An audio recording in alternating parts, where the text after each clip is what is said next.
Hey, cycle breakers and barrier breakers alike. Welcome to the Fuck That Bullshit podcast, where we advocate, educate, motivate, and create a safe space for you to embrace the mental wealth of marginalized and disenfranchised communities. We are serving no bullshit knowledge, tools, strategies, and insights. And yes, we will be entertaining. Our goal each episode is for you to leave feeling empowered, ready to take action and make meaningful choices that pave the way to your abundant mental wealth. So enjoy, like, subscribe, share, and discuss. Make sure you save it too, just in case you want to look back at it and get some more tips and things. The PTBS podcast is for education, empowerment, and inspiration. It is not a substitute for therapy or professional mental health care. If you're in need of additional support, please reach out to a licensed mental health provider. Warning: the Fuck That Bullshit podcast is intended for mature audiences only. This podcast contains raw, unfiltered conversations about mental health, social issues, and breaking generational cycles.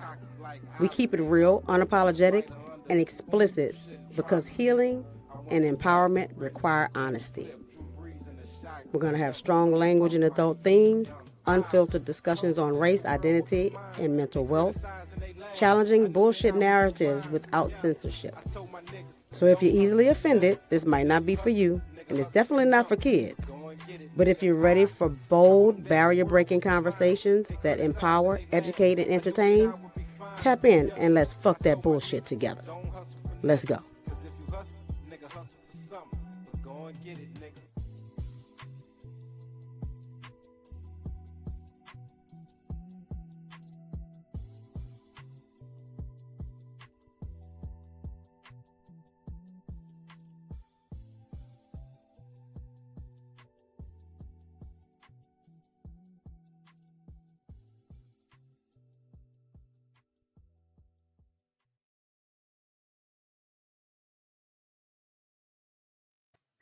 Hey. What it is, what it is. Hey, what's happening? What's happening? See what it gonna be. Welcome to the Fuck That Bullshit podcast of this week. Indeed. Indeed. And if you've been paying attention, because I've been doing a good job this week on promotion and all that, we talking about black folk and the music and things, y'all. Like, Very important. Very important subject. And fuck that is just music bullshit. The power, the history, and the healing of black music. Hell yeah. That's what we're doing. That's what we talk about. Now, I was trying to fix this. Look like my other Facebook thingy. Look like it kicked it off or whatever. So I'm going to actively try to fix this while we're doing this. But we got 2 Facebook lives happening. So if you're on one, switch to the other one. There's the Choosing Empowerment page, and then there's Shawnnell, your favorite no bullshit therapist, Batiste page, and all that. Or you can watch it on YouTube at Choosing Empowerment. Yeah, but we got places. Get on YouTube, people. Okay, get on YouTube. Fred said, go to YouTube. Go to YouTube if you can't see it, where you at, and all that. So welcome. We ain't got no videos. We are just talking today, people. We are just talking.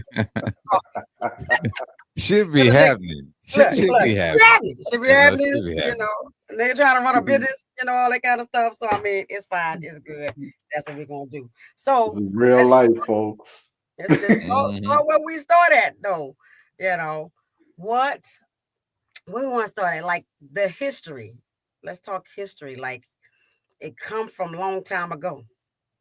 I mean, but we've been making quality music for a long time. For a long time. And I think most black people and some white people know that music. Our music was a form of communication. And that lasted for a long. That way, it's even now. I think it's still a form of communication. It's just saying something different. Different people. That's the truth. Different people writing the songs. You know what I mean? So, but the history of us communicating through not just and it really from the as far back as I know, Uh-huh. that communication was rhythmic as Right. opposed to lyrical because we had to speak Right. distances. You know what I mean? Right. It wasn't nobody going on top of damn mountain screaming some shit. You know what I mean?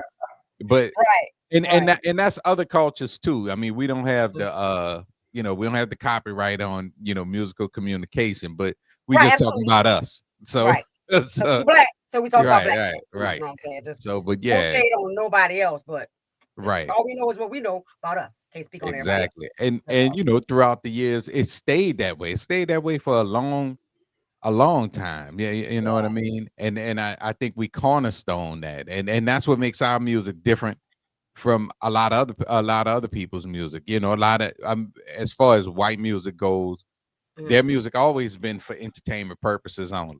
You know what I mean? Right. For the Right. majority. For the Right. majority. It's been for entertainment purposes only.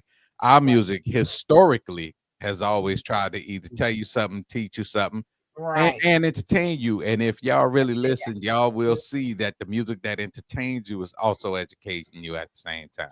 Right. You know what I'm Right. saying? Right.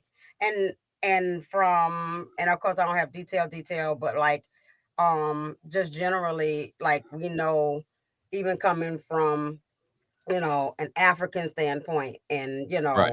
tribal stuff and all that, like or even Native Americans, there's a lot of drum work and this Right. stuff, like Yeah. Right. rhythmic, Hmm. footwork, and stuff like that. I remember when I got this revelation, even watching Sinners, because that's gonna be a big part of this conversation, y'all. Watching Hmm. Sinners, when they reached the point where that ancestor was doing that footwork, I thought about double dutch, right? And so how Right. Right. it's Right. I can Okay. see that. Yep. I never could jump double dutch, but I thought I had it once. yeah, I almost, didn't. I almost, yeah, didn't. yeah. But like when I saw the footwork, I was just like, you know what? That's what when you're doing double dutch, you got to Right. boom, boom, boom, move them feet, right, Hmm.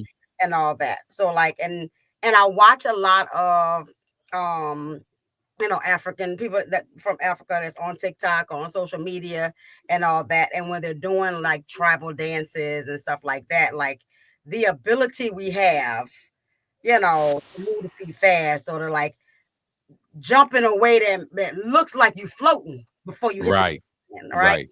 And all that. So like all that's like special, but it travels all the way through to now. There's still elements of all of the things in what we do Exactly. Yeah. now, and in every genre, Yep.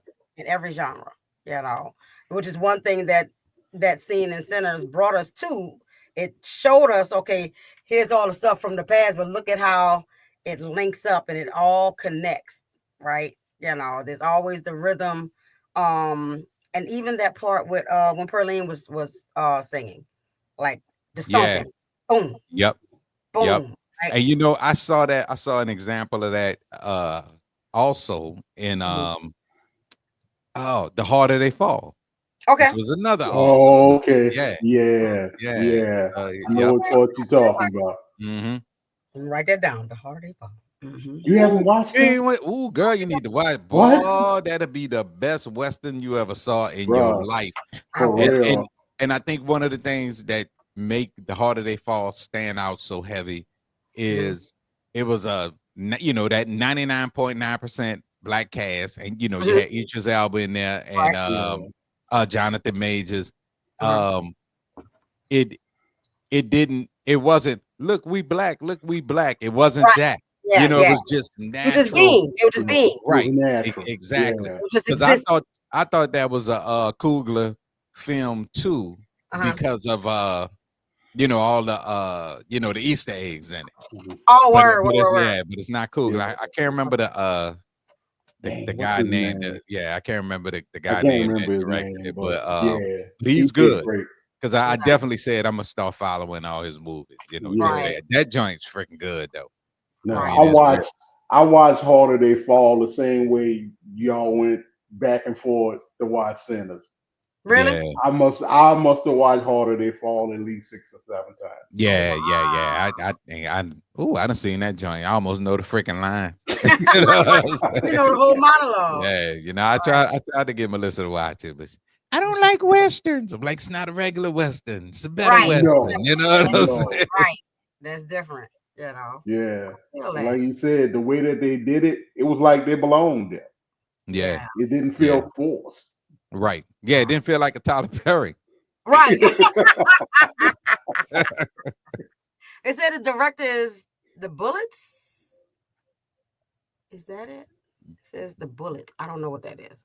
Bullets, and they said producers are Jay-Z, James Lassier. Well, he and threw some money in it. Yeah, that's Yeah. it. Yeah, He yeah, ain't yeah. directing. I'm not giving Yeah. him that kind of Hell no. that kind of. Executive producers are money with the money people. Mhm. Yeah, the producer was the director was a British filmmaker and songwriter called The Bullets, Bullitts. Yeah, I believe that is the name. Okay. Black That's brother. pretty cool. Yeah, that joint was freaking good. Cinematography was off the chain. Thing. You know? Yeah. Yep. You know, because even with that, like when a movie has a good score, you know, when it got a good soundtrack, Yeah, I ain't gonna lie. Yeah. That soundtrack was hitting. tight. That it soundtrack makes the was movie, hitting. you know. Mm-hmm. I feel it. Are you drinking Kool-Aid in a wine glass? Yeah. Okay. Yeah, you got to spruce Nah, it up. you good? You I'm good? gonna put my hand in front of it because they're not paying me no money, but Eclipso, if you would like to. There you go. That's why I always turn my can to the side, like Like you don't know what it side. is already and shit. You know? One day they gonna call me and be like, "Hey man, you need sponsorship over there?" Yes, sir. As long as you're not trying to censor what we're saying, we're fine. Exactly. Yeah. Like, don't control me. Don't just control me. Sling some money this way. Sling some you know? money over here. Exactly. Yeah, I wasn't going to tape up the front of my Saints head. I'm Well, representing. nah, that's different sports team. Shit, I know. Have a big ass piece of tape on there. Then we'll be looking like a Tyler Perry film for sure. Right. Yeah. Looking cheap as shit. I think Tyler Perry's backing those guys. You saw that tape on the hat? Right. Shut up. All right. We're gonna have to get Tyler Perry on this show. Oh, we can bring Tyler. Come on, Tyler. You want to come? I got We're gonna questions. talk about some things. I know. Questions like, you know, and we from your hood, so like Mhm. we For understand real. you, get you, but like speak to us. Tell us what's happening. You know what I'm saying? Tell us what's happening. So everybody has a soundtrack to their life. Mhm. What any periods of your life you can remember what the soundtrack was? Well, I've had a soundtrack Yeah. since. Oh my god. And Well, does it change my over time? adult life. My adult life. My soundtrack would be an actual soundtrack. Is coincidentally, it's an actual soundtrack. Trouble Man. Trouble Man. That whole start to finish. That whole album. Because it kind of it describes me, personal me. You know what I mean? And the thing about it, because I'm a jazz head, so it's more musical than lyrical. You know what I'm saying? Yes. So Yes. and I always vibe with it, and it's not even necessarily a good mood thing or a bad mood thing or a feeling happy or feeling sad thing. It just it fits no matter what I'm doing. Yeah. Okay. Yeah. Bet. What about you? I think my soundtrack, because I thought about that and we talked about it yesterday, would have to be like New Orleans jazz and I could soul. feel that. Because in high school I was in a band. I spent a lot of time like going to free concerts in Congo Square and all of that. So that music just resonates with me. Period. Like no matter if I'm feeling good, I can listen to it. If I'm feeling like crap, I can listen to it. Like it fits me. You. So Good. I can feel that. I think for me, it would be a mixture of anything Jill Scott and India Ari. yeah. That Jill Scott. I can see that with you. Yeah. Ooh. Whenever I think of music, and I think of you, I think like Jill Scott, India Ari, because at one point you were super heavy into the poetry and stuff. Yeah. I remember I used to go to the poetry spots and stuff. I still got my poetry book over here, man. Sometimes I break it. I'm like, write me a poem today. You know what I'm saying? Like, that was fun. That was good times. That was good time. Mm-hmm. You know, but like I love, I love like the I love the musical composition of stuff and all that, but I love lyrics. I Yeah. love lyrics because they say something. Because they, Right. you know. So a lot of times when I'm listening to a lot of today's music, is unfulfilling, not because it ain't got a strong beat and you could dance to it, you Right. know, Right. but like it's not saying nothing, right? So if a Nothing. song not Right. saying much, you know, because you could have a one-liner and it says something, but it's a strong one-liner, right? Right. Say the Fact. same Yeah. thing over and Fact. over. It has this.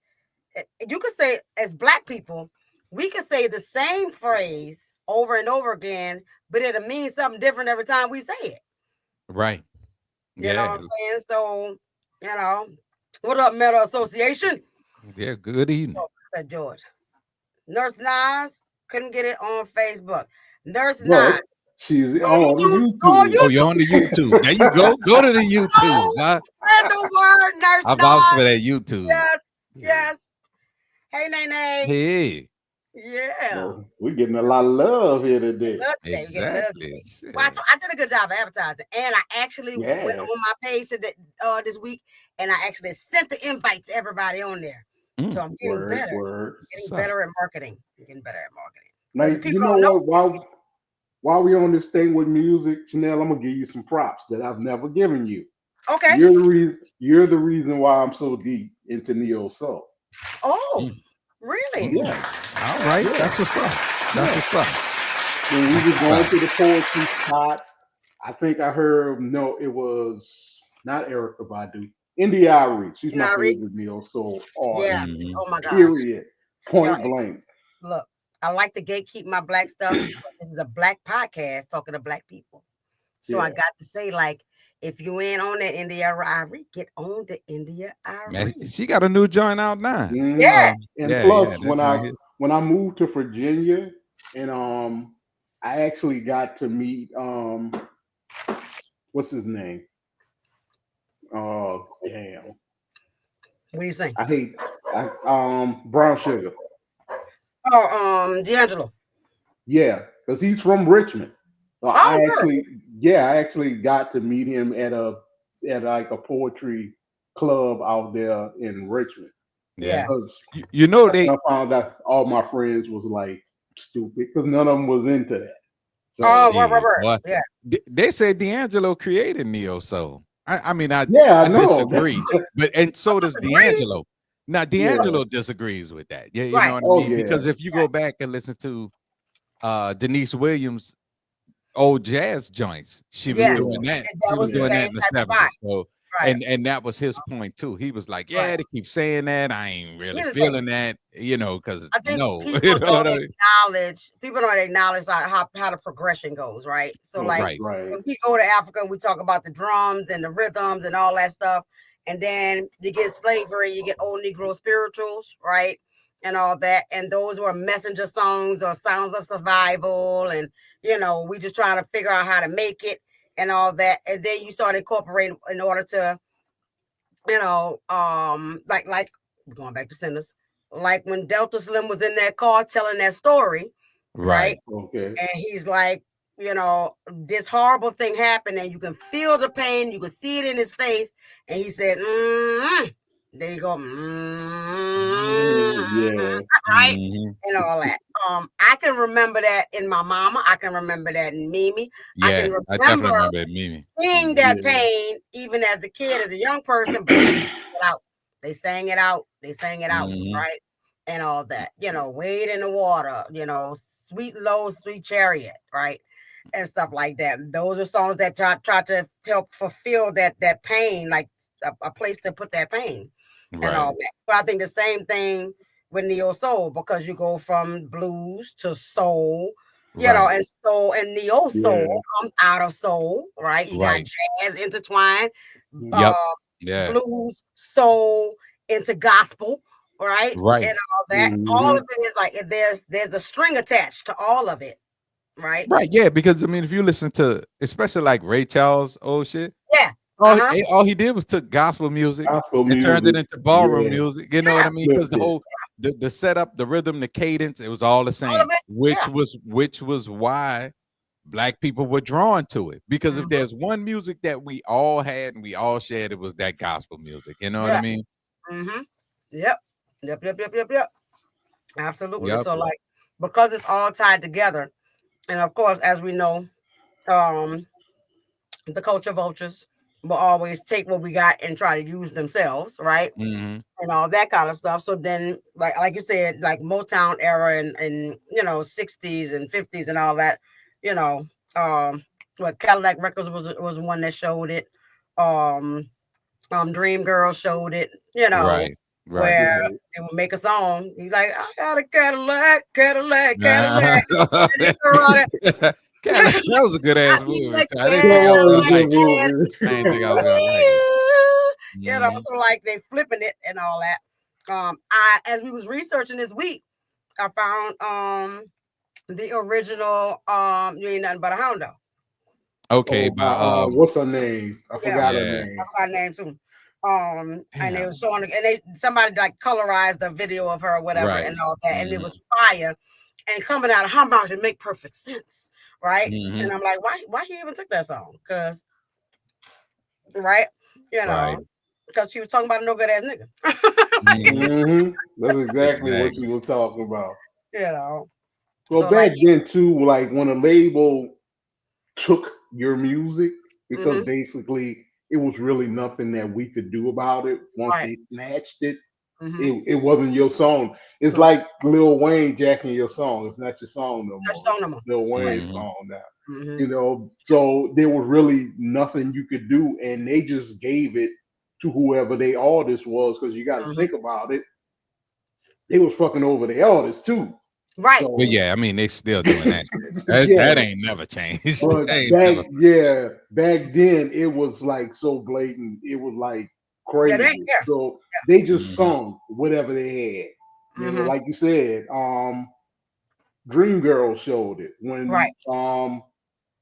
when Jamie Foxx stole what's her face song. Right. Yeah. So and I mean, if you ever seen that that New Edition movie. And man, that was and I'm sitting there watching it, and I'm like, wait a minute. When they came out with Any Heartbreak, they were still living in the project. You know what I mean? Because my mind was blown watching I really thought, especially by then. Now, when they came out with Candy Girl, I'm like, all right, they still live in the same neighborhood. But by the time Any Heartbreak, they were still struggling. Why? They were still struggling. And that's the thing too. They get them young cats, and they but even then, like Fred was saying, it was blatant because they were still living in the projects, which means they really was getting nothing. The difference is now they give them something. Right. They give them something, and what they don't realize is them cars. That's a rental. That house. That's a rental. You know what I'm saying? So they get a lot of looks. Because they need their artists to actually look successful. You know what I'm saying? Not just make music and then hide behind the scenes, which is what they used to do. Right. But all that money you owe every time you get something. Exactly. You know what I'm saying? Because the label paid for everything. Right. Well, me and Brian put the label together. The label paid for everything. They paid for your videos. They paid for your marketing. My contract was great. Yeah. I remember I took my contract to the lawyer. And that lady said, you giving money away. And I was like, yup. I said, I'm giving them what they earned though. Like my contract, and before I even knew about the way Wu-Tang contracts work, but my contract was like a Wu-Tang contract.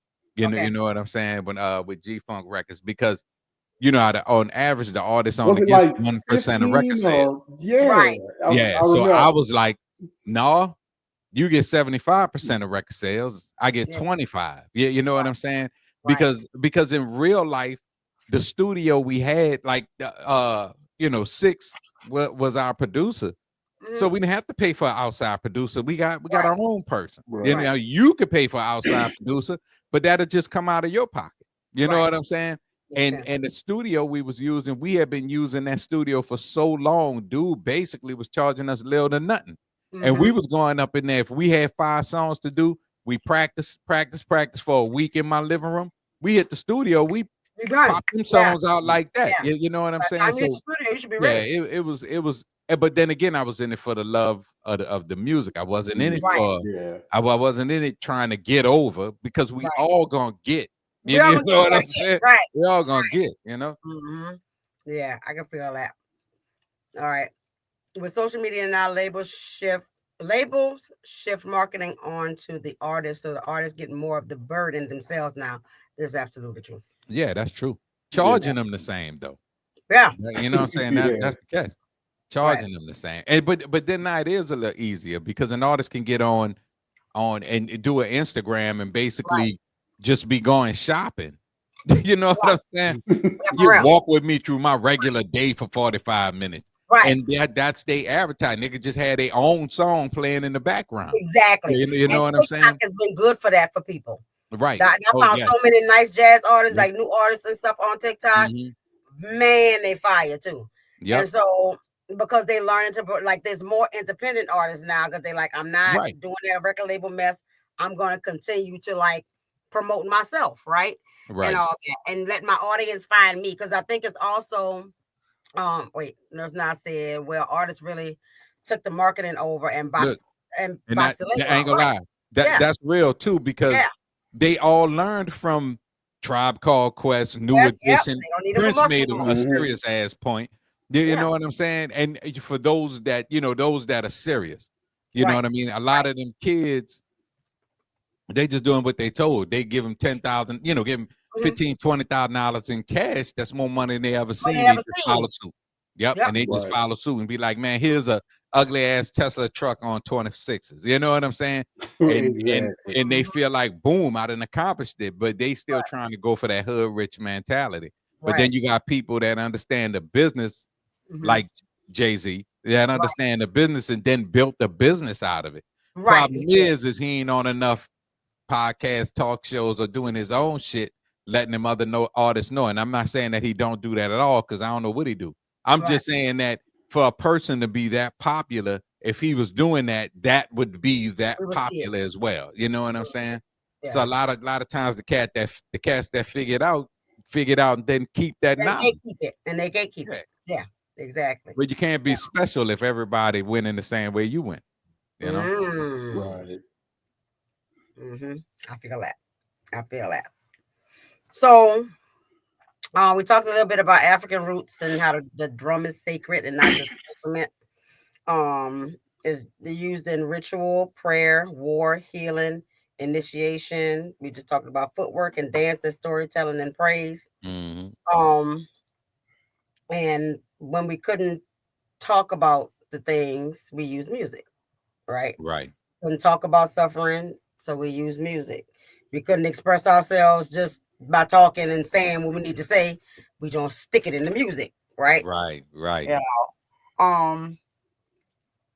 Do you have a moment where like music connected you, or like something, a song or a moment that either brought that sealed a memory into your head? Oh yeah, plenty. Yeah. What that song is? The song "Flowers" by The Emotions reminds me of Farina.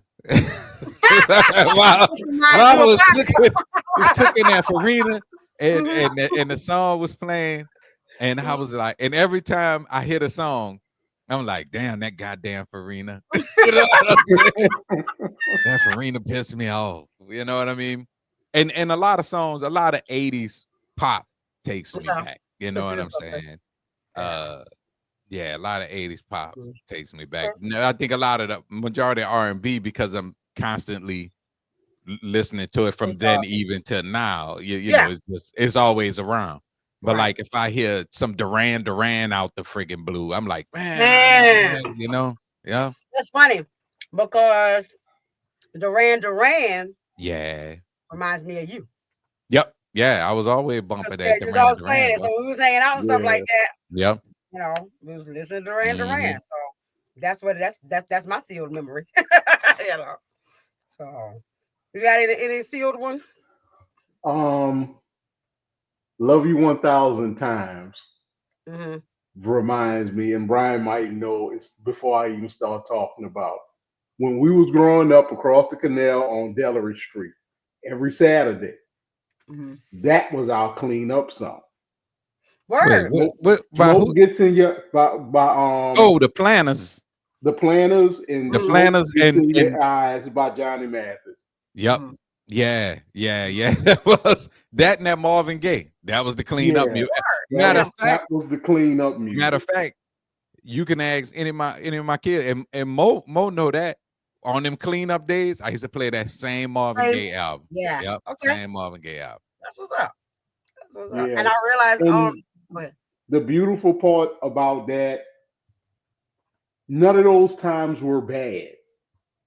I Right. think us three had the most good time Oh yeah. just cleaning up to that music. Mhm. It's like it's never. I can't think of nothing. It's not like she went off, beat Right. our ass, Yeah. and then put "Love You 1,000 Times" on to clean up. right. Right. You Right. know, we heard the music when we heard Yeah. that song come You on. heard We the got up cleanup and theme. You knew what time it Boy, was. you know what it was. Yeah. Right. So it just connected those moments and stuff like that. You Yeah. know. And I think like because memory is sealed in the brain through emotion. So it's usually when something is really good or something's really bad, like so it connects to that particular emotion. Those are the things we remember the most. Not that we don't remember nothing ever, but those are the Right. things that and those moments get sealed with smell and sound and everything that surrounds the senses in that, right? Mhm. You know, Nurse and I said, by the time Mama started playing gospel, it was time to go outside. The James Cleveland. Cleveland, that's right. Yes, yes, You absolutely. know what? Shirley used to do that too. When the gospel came on, we went outside. Yeah. It was like clockwork. So you knew Yep. you knew the Oh, shift. you know, Mimi used to play that WBOK all day. All day, All day. all day. You walk in Mimi house, WBOK. had that gospel. Yeah. Yeah. Telling you. I thought we were never gonna learn no new Michael Jackson song. Not ever. Not at your house. Hey. Not over there. Yes, Not off indeed. Arlene Street, buddy. Not there. Not there. Not there. You know. Speaking of Michael Jackson, what's your favorite Michael Jackson song, or what album you say is the best album? I'm not gonna say Thriller. No. But Thriller was the bestseller. But Bestseller, yeah. I think Ben, that was a good album. That was a good album. Yeah. Yeah, it was really, really, really, really good album. And that was enough. He was an artist. Even as a kid, he was an artist. He was an artist, yeah. And I mean, because he cared about his craft. He was trying to create something, you know. Right. What's your favorite? That's me. Off the Wall. That is my favorite. It's like my favorite album and my favorite song with hits. Yeah. Yes. That was my favorite. My favorite Michael Jackson song is "I Can't Help It." Yeah. I don't know what it is about that. And whenever I hear that song, I will stop doing whatever I'm doing to listen to that song. And I think Mike got a song for every mood. Yeah. Yeah. He do. If you in love, he got a song for that. You know what I'm saying? Your baby mama tripping, he got a song for that. Yep. That goddamn he do. Okay, I got a question for the panel here. Okay. Prince or Michael Jackson, who you think was better? I think, and I mean that's an easy question for me because I've been answering that question for quite some time down.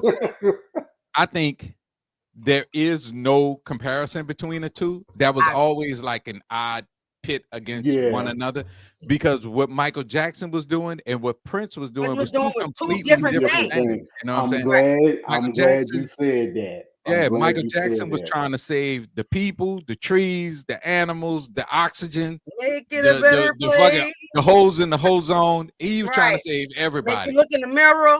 Yep. Yeah. Whereas Prince was trying to get you hip to something else. Like he was trying to take you on a next level of thinking. Yeah, you know what I'm saying? They were two completely different people. So I think however, those two things that they were doing were both necessary and they actually intertwined, right? Oh yeah. You have to have an appreciation for the world and the things and the people and the living things and yourself and hold yourself accountable, all that stuff. And Prince was like, raise your level of consciousness, man. Exactly. Exactly. You had to do what Michael was saying in order to raise your level of consciousness. Exactly. Yeah. So I think there was the perfect yin and yang. Yes.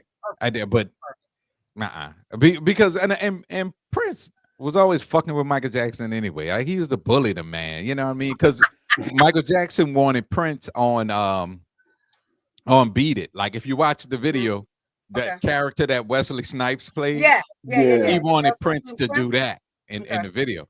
And I saw an interview. Prince was like, "Yeah, man, he wanted me." He said, "You know the Wesley Snipes part." He said, "Now picture me running out there doing that shit." You know what I'm saying?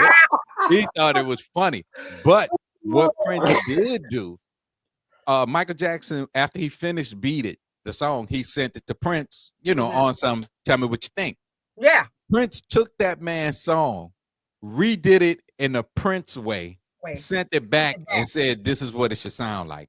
And I've been trying to get my hands on the Prince copy of Beat It for years. For years. Can't find it nowhere.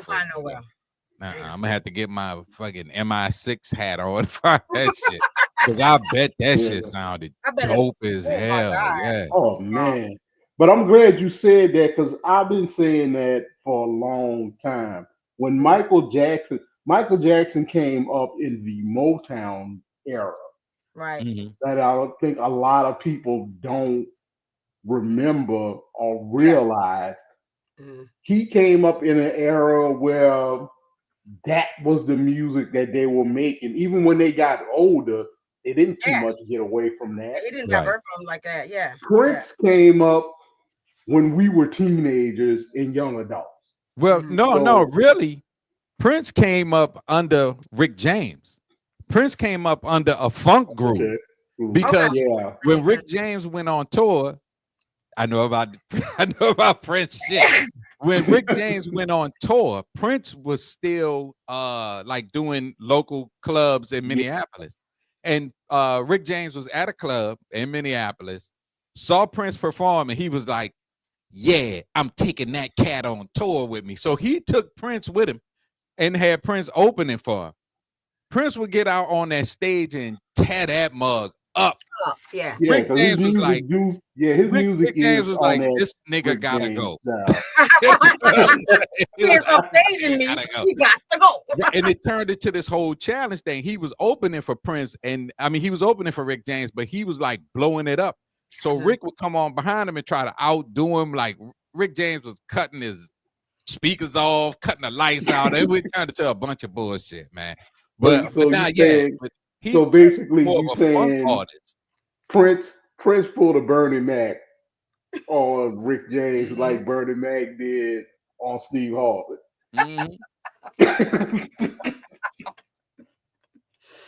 First of all, I ain't gonna get into that. We're talking about music. So I was about to say something about Steve Harvey. I was like, we ain't talking about that. But I got the pen. Write that down. You can show.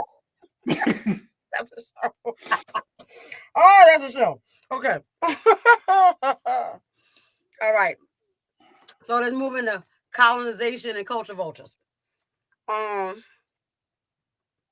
As usual, they take our stuff for several reasons. One of those things is usually fear. And they try to keep us from being unified because our music does unify us. Right. So we use rhythm to communicate. We use those songs to communicate. You know, when slaves was running away, they couldn't just run around being like, "Meet me out back." They had songs for it. Meet me at the gas station. Right. You know, they're always being watched. People are always paying attention. So, as the clever Black folks as we is, they came up with codes and they came up with rhythms and songs and all that stuff. So you heard a certain song, you know what was happening, right? Right. And so they thought they were just singing in them fields, but they were saying stuff. Exactly. Right. Their drums were outlawed during slavery in many colonies and replaced, and then we replaced that by clapping, stomping, and moaning. Right. So colonizers hate to see Black people happy. They want to control it. Lord knows. Right. Yeah. And I'm gonna touch on this when we have to stay on it. But if you like when working at a job, you notice that mentality is the same. Oh my God. They don't want the slaves, I mean employees, intermingling. You know, they don't want them intermingling too long. Yeah, exactly. You know what I mean? Right. So And yeah, that I mentality see never that. left. Busy work, keep it separated. Don't talk about too much. Please don't talk about your salary. Don't talk about this. Don't talk about that. I love it when they say, don't, and you know, don't tell people how much you get paid. I'm like, so yeah, I'm gonna do that if I want to. You know, that's my goddamn money. JG Wentworth said I can use it when I need it. You know what I'm saying? So I can tell whoever it's your money and you want it now. Exactly. Yeah, like, nah, you don't have that kind of juice. You know what? That's what the girl in straw should have said. It's my money and I want it now. Yeah, you know what? If Tyler Perry was clever, he would have did that. That would have been a good little in between joke. But he's not absolutely. You know, so like, you know, field songs and spirituals, coded messages like "Wade in the Water," "Steal Away," you know, all those. Come on, let's gather up, let's do that stuff or whatever, right? And music can be dangerous depending on who it is that's using it, right? Right. So, in essence, though. Dang, I said essence. We talk about essence? We about to get it, in essence. But I want to talk about that, like how they see us gather together. They see us commune on that shit. They know, they understand the power of it, right? And all that. Right. And not only ancestrally, but if you study like, you know, metaphysics and understand vibration and the power of vibration and sonic, you know, things, sound, and like sound is so powerful, right? It can move things, like sound can move shit, right? And all that. So they understand the power of the tongues, the power of those vocals, the power of those horns and all that, right? And so they meant to take it from us, right? They meant to take it from us because it unified. And I don't need you niggas collaborate. Okay? Right. I don't need y'all collaborating and all that. Which is also why they take it now and restructure it. They take it now. When hip hop started, it was beautiful. It was oh my God. And it was unifying us again and getting the young folks on the same track. And it was, you know, all our conscious rappers and you know what I'm saying? Like Tribe Called Quest and like, you know, right. But even like, that's the sonic. Like cats used to walk around and be like, man, what's today's mathematics? Like we was really on some. We trying to be out there type shit. You know what I'm saying? Right. And then they had to They had to. They had to. Because hip hop was, which was, I mean, because remember at one point they were so heavy on against hip hop, they was taking motherfuckers to court, like just trying to cancel it. Yeah, they tried to cancel it, but it wouldn't work. So then they had to capture it. I want to give a shout out and props to and make the point of Luke. Now, granted, Luke was pop. That Gucci pop. That's what he right. Luke was the one who went to court and fought for those rights. Like you can't fuck with what I say on a song. That's right. You know what I'm saying? So it opened up the doors for a lot of other people. And I think now they're on the we can't beat them, join them thing. So going on, give them the ugly ass Tesla truck and some money. Rent them some nice houses. I'm also gonna tell you what to write. I'm gonna tell you exactly. It's like you can't talk about politics, you can't talk about culture, you can't talk about certain things that's going on. Yeah. And it's cool now because we got writers for you. So it'll be sexy red all day. You know what I'm saying? It'll be that. You know, which is entertaining. But you can't talk about making love. But you can talk about talk about baby mamas. You can talk about killing niggas, shooting niggas. You can talk about crack. You go all these things, but like glorified though, glorified. Right, exactly. It's not like it's cool. It's cool.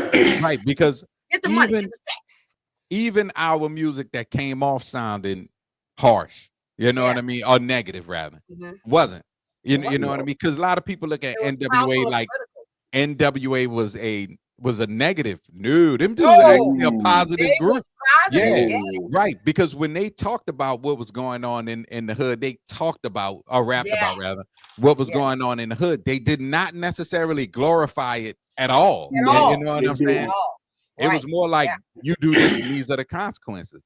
Right. You know, they talked about life where they live. Right. And this comment says like they try and take down anything that tries to buck the system. Punk rock has died, and you have Republicans listening to down with the system. Yep. So like, and you know, I was gonna mention that because it's not right. It's not just the black thing. They were a lot of them punk rock groups, especially in the UK, that was bucking the systems like all the time, and they got rid of them. You know, and he had a lot of ska groups. Boy, that ska is so I love that shit. I love that shit. Ska's like a mixture of pop and reggae. It's I ain't gonna lie, it's the most beautiful sound, one of the most beautiful sounds of music I ever heard. But there were a lot of those groups, even had a pop group. Oh man, I forgot the name, but they had a song called Safety Dance. And if you listen to the song, it just sounds like like in the 80s it worked. You know what I mean? Then if you listen to it today, you'd be like, what the fuck is he talking about?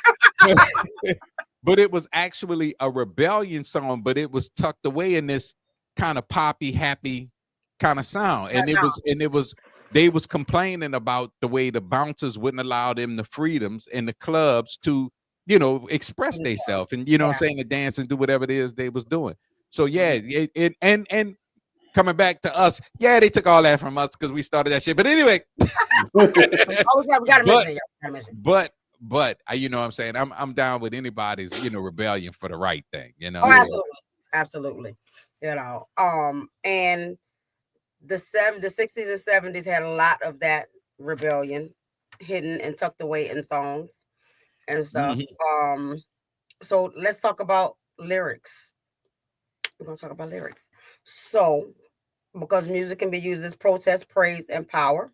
So like civil rights era, lift every voice and sing, change gonna come, Nina Simone joints, that Curtis Mayfield, you know. So there's all these artists that were speaking the truth of the time, and most of those lyrics are timeless, right? Yeah, they still they're still very relevant today. Right. We use black church and gospel as fuel for freedom. And we just talked about like NWA. Don't forget Public Enemy. You know, I was gonna say a little something about Public Enemy too. That was one of the most Public Enemy and X-Clan. One of the most aggressive black groups like ever. Yeah. And you know, Ice-T, flat out cop killer. And you know what I'm saying? Right. Exactly. Right. And those were the things that scared the shit out of them. You know what I mean? That's why they didn't make a whole lot of noise about Public Enemy. Because they was like, because if you went at them, they was gonna come back at you. You know what I'm saying? Right. They was gonna come back at you. But and it's crazy because I watch videos of Public Enemy concerts, and I went to a Public Enemy concert. It was white people. They was just jamming out. I was like, damn. I guess all right. You know what I'm saying? I was like, see, but that's the thing. And me and the girls were talking about this. The fact that white people listen different. Like they don't like. And let's use this for another example. Most black people went to the movies and saw what needed to be. They saw all the things. Right. There were some that didn't, but those that saw. Right. Most white people in general, don't y'all come acting crazy. In general, we're talking generalities, but for the most part, they didn't see what we saw. They was like, they saw a movie. Right. Yeah. And it's not. And it's not. Right. And that's why we keep those things coded, and which is why we fuss at people who don't gatekeep, or we like stop. I saw somebody last week. Stop explaining stuff. Stop getting on the internet explaining stuff to people. If you don't know nobody personally that can tell you what it means, you know, it is somebody DM if they don't like you. Communicate directly, right? Because it's not for everybody. Our stuff is for us, right? Right. And all that. And so even and however whatever our language is, because we've had to create language for ourselves, right? Mm-hmm. Somebody mentioned that about Ebonics. Stop explaining to people what Ebonics. That's our language. Right. It's our language, right? It's how we talk to each other. Our slang is for us. You ain't supposed to know what I'm talking about because I'm not talking to you. Wait. So you need a link because I want to hear that story. I know. You need a link. I'm waiting with my friends to see Sinners and Woman King. Wait, I'm about to send you a link. Okay. I want to hear that story.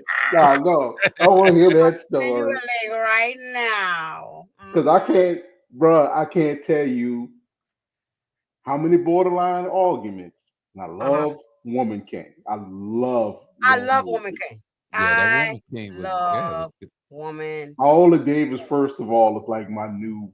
She's not new, but she's like my favorite female actor.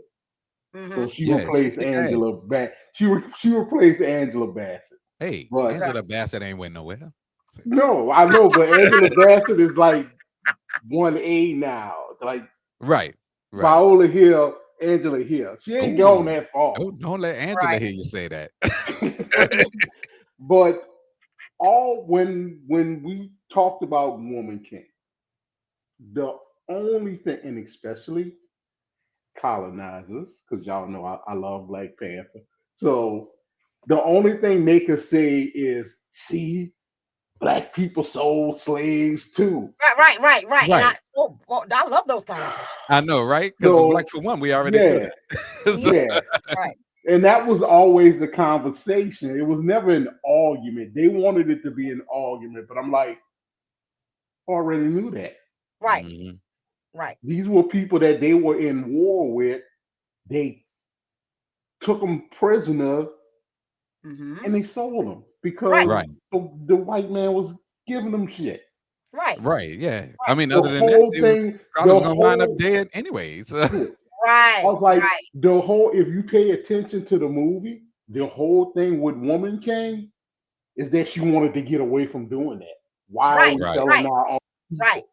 Right. Because that tribe, that village, he's like, when his brother was king, he was just selling to people and all that. He was all about the monies, right, and stuff like that. You know, what was the pitch to get some white people? Wait, what was the pitch to get some white people to see Woman King? I think they just went out of curiosity. That's a good question. I mean, and they saw that one thing. Like, oh look. You still watching? I sent you a link to your Facebook Messenger. But I think that the draw for a lot of white people to go see it was Viola Davis. You know what I mean? Because for one, How to Get Away with Murder, her TV show, that was across the board. You know what I mean? Everybody watched that. So I think that was the draw. That makes sense. Yeah. But I think, like I say, paying attention to, and I mean, because I learned a lot from that movie too, right?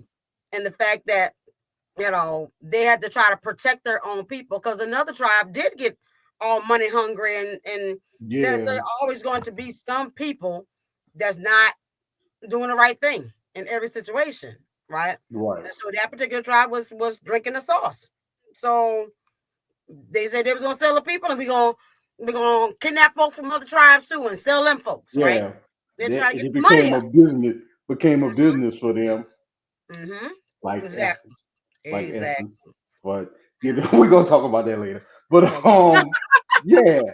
and that was the whole premise of the movie. First of all, to show that even in a male-dominated culture, that tribe respected their women that much that they could have a point Woman King. They always did have one.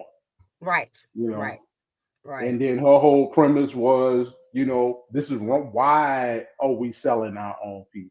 Right. Because it's not necessary. Right. And it's the same message that we try to tell Black folks today that drink the sauce and drink the Kool-Aid, because you don't have to do that. First of all, you're never going to belong doing that. They're not going to accept you. They're going to use you like they've been using the rest of us. They just find a different way to use you. and they're gonna placate and they're gonna slide to some ends, but in the essence, you fucking over your own people, right? Right. If given the chance, they will fuck over you too.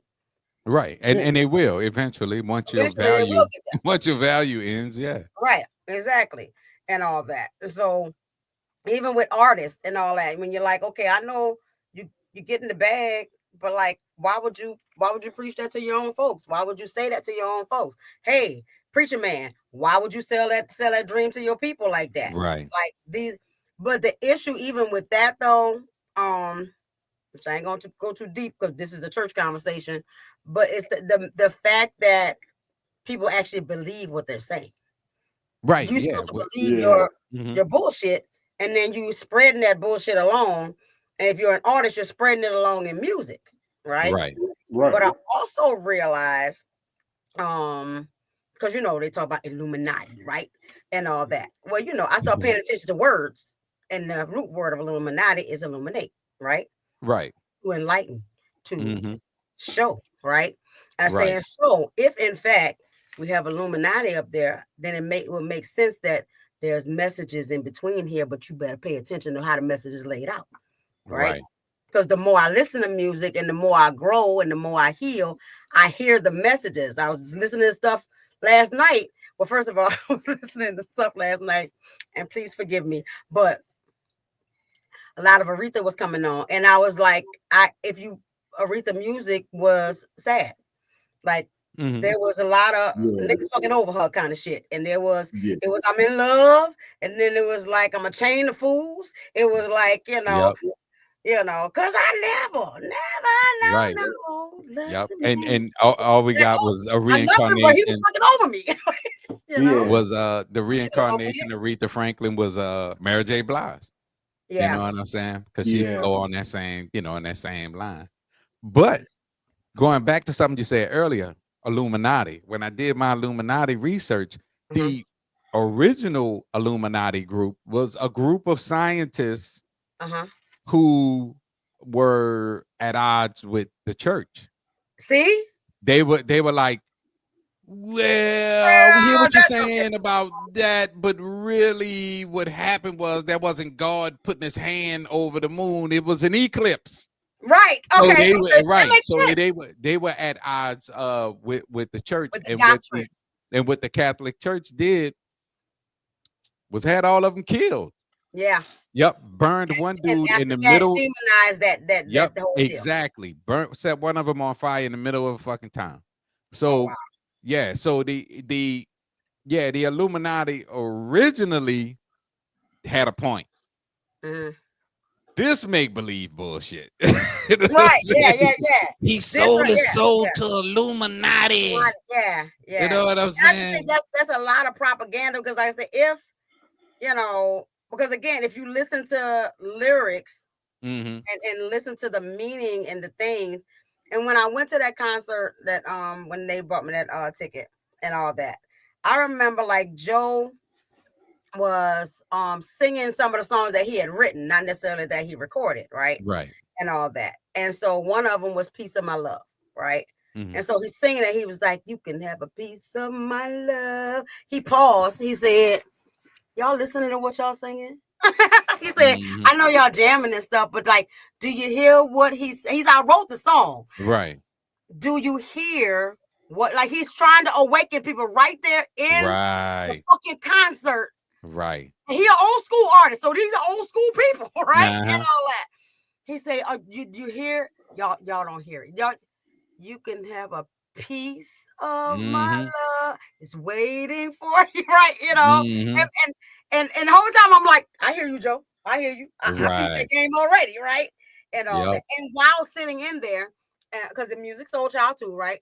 And so I'm listening to which one is it? I love you to tell you when your hair turn gray. Yeah. Right. So love don't change. That's what it is. I'm listening to the lyrics of that, right? And I'm jamming and all that. And then he said, just as long wait. I love you when your hair turns gray. I still want you if you gain a little weight. What I feel for you will always be the same. Just as long as your love don't change. That's a condition. Right. That's a Right. condition. The Right. lyric before that said, "Cause this love is truly unconditional," but it's not. Mhm. If my love changed, then you not feeling me no more. You rolling out, right? Yep. All right, there she go. Boom. Uh-oh. My love changed. That- Then What's that? What's happening with you? yeah. Okay. What's up? What's that? You got something in the background? What's happening in the background? That's the Oh, podcast. you got us. It's a podcast. You got to turn that podcast Yeah. on. It's not gonna be there. Oh wait a minute. I got an echo. It's because the thing is on while you're doing this, so it's kind of off. Yeah. Yeah. You got it? Turn your radio down. Yeah, like turn your radio down. Same thing. Yeah. Right. Yeah. Turn your radio down. Turn your Hey, radio down. pretend you backing up and turn your radio Yeah. down. Just call 1-800-SOUL-VIEW. So, yeah. So like again, all those songs like you have to pay attention to what it's saying. Nay Mhm. paid attention to she mentioned Chris Brown. Nay, if you watching, put that in there. The one of the songs right after him and Rihanna and all that stuff. And she calls it the gaslighting song. Because she was like, listen to this gaslight. You know, he trying to say this, Mhm. and this, but he really saying this, and this. Like, what you telling her? Like, so, like, you got to pay attention to what you're listening to, what the lyrics of what you're saying is saying, right? Because words have power. And then we Right. add on top of that power, the power of frequency and the power of the rhythm and the power of the harmony. And like when music comes together perfectly, it moves you. That's why praise and worship works. Yeah, well, yeah, because You wanna I've always play said, like, out. any time I've watched any television show and it's it's a church show, like I would always be like, look at all that emotionalism. You know Yes. what I'm saying? Like I Yes. said they feeling that. You know what I Yes. mean? I said for real, I said somebody could walk up in there butt ass naked and go right in their purses and wallets to take all their fucking Right money. now. They ain't gonna know Right now. no different. But Yep. I remember when Dad pointed that out to me, like we was doing a party, and he was like, he said, "See how that music just take over?" I said, "Yeah, I do see it." You know what I'm saying? Right. And it does, it does. I mean, I can't say I've not been the victim of the same thing. Oh, Like yeah. Prince got a song, Yes. he got a song called oh man, shoot, I forgot the name. It's gonna come back to me in 5 minutes. But I was so engulfed in the melody, the rhythm, the sound, and of course, his voice is what it is. Right. So I was almost in tears. It wasn't shit going on with me. I was just fine. You know what I'm saying? I was just fine a minute ago. Exactly. But it's think about them sitting in church, the drums and the sound, and I paid attention to that when I went to that concert too, right? Because it's not just it's the words, it's the sounds, they flickering lights, that right, overstimulating you, right. So when I felt overstimulated, I shut it down. I told Nate that I said, if you start feeling weird because them lights get to flickering, you close your eyes. Close your eyes, right? Yeah. Thank God hope ain't nobody in here got seizures and things. They should have put a sign up. right. Put a sign up. But they on all the video games. Yeah, they do it with everything. They do it in casinos. Oh, lights, yeah. sounds, all that stuff. Keep it disregulated. And then we went to a like arcade kind of place with all the games and stuff like that. Same sensations. Same sensation. Yeah. So well, I mean, those things tap into your psyche. Right. It makes you wanna do certain things. Yep. So it all, and they know what they're doing. That's what they talk about frequency. They talk about all those things that come together. Now, do I think that the church does that on purpose? No, but y'all know because y'all been to church. Hallelujah. But you notice when things start to kind of slow down, how that drum will start. Yeah. Yep. Either that, pull it back up. Or that bloop bloop on that organ. Yes. That moment. Yeah, I'm gonna give you that emphasis. Right. Yeah, if the people aren't reacting, see, you ain't singing to somebody fall out. Yep. That's right. So you're gonna keep going. Right. You see what I'm saying? So there is a certain, I hate, for lack of a better word, manipulation. Yeah, right. I mean, but it is. Call it what it is. To get that reaction. Right. Because whether it's intentional and conscious or taught to them subconsciously, it's still manipulation. Exactly. Right? Because in theology school and all that, like they're teaching that stuff, so they don't know any difference until they think critically themselves. Right. Right. I follow a former pastor that talks about that, and he's like, "Look, here's the thing: we all wake up during the process, but at that point." You too far in. Yeah, you're in the juice. Yeah. Right? You already dreaming about your mega church, you know. Dreaming about your mega. I done built this 40 million member church. Now what I'm gonna do? I gotta keep playing this game. Exactly. I gotta keep playing this game. Yeah. So even once they enlighten, he's like, they can't turn around at that point. It's a hard choice to turn around. Right. It's a hard choice. Because I mean, I do it at my, when I'm DJing a gig. Yeah. If it's getting kind of flat and I got that one person out there on the dance floor, I just find out who that person is. And then I use my 5,438 watts of power and be like, hey, Richie, boy, y'all see Richie out there on that dance floor? Next thing you know, everybody out there. They like, and I turn Richard into the star of the night. You know what I'm saying? He ain't gonna sit down at that point either. Never again. No. He can't. Never again. Yeah, he gonna be up all night. Yeah, he's responsible for the crowd now. That's right. Exactly. But he gonna talk shit when he get home. I wanted to touch on something that because I was listening to you guys. I guess I don't want to offend nobody's music taste, but look, I want to call it. These are our opinions, and this is my opinion. Right. That's right. And that's how you feel. That's how you feel. But I'm thinking about the decline of lyrics, especially. Oh yeah, we was getting to that. We're just gonna jump right in that though. Right on time. Because we're just gonna skip the schedule. Yeah, the stuff that I ain't get no program. The program be on the I walk in the church, ain't nobody give me no program. but when I look at, and I'm kind of thinking to start, when Foxy Brown started and Lil' Kim talking about, right? She eating Fruit Loops while you watching cartoons while you eating ass out, stuff like that. Right. And how it's just I forgot Foxy Brown saying bullshit like that. Yeah, I had that Foxy Brown and I had that Lil' Kim, and that was the sexual liberation, right? Yeah. But was it? No. Right. Yeah, but it really wasn't. It was more like Ho Fest '99. You know? Because when I was in, I thought it was sexual liberation. Like, right, exactly, and that's what they made us think.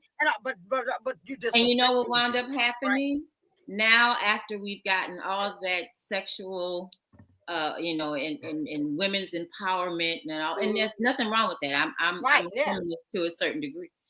But now we've got podcasts where women, especially in the Black community, we hate each other. Right, exactly. I don't need you. I don't need no nigga. You know what I'm saying? Man, these bitches want everything. They want you want me to take you out to dinner, and you understand what I'm saying? Because all of that, I think, has funneled into what we see today, and that's another message. And now, on the flip side of that, there are some things that are starting to shift where I see that old hip hop is coming back. Did y'all see? Y'all heard Pusha T's new? Oh hell yeah! Right? Yeah, I heard it today. Oh joy! Right? Yep. And then LL came out with a new one. It goes so hard, but that's my boo. That's my hip hop boo right there. I saw him a couple of weeks ago. Yeah, we saw it. Because I feel like every time he was on TV licking his lips, he was looking at me. That's absolutely not. That's what y'all thought. Yeah. But women don't live in reality. Y'all know LL was at them Diddy parties. So y'all fuck around and get that baby all if you want. Al B. Sure was up there and ugly ass KRS-One. That's how good. But I'm finding that those tables are turning. However, they're not turning fast enough. Right. Yeah.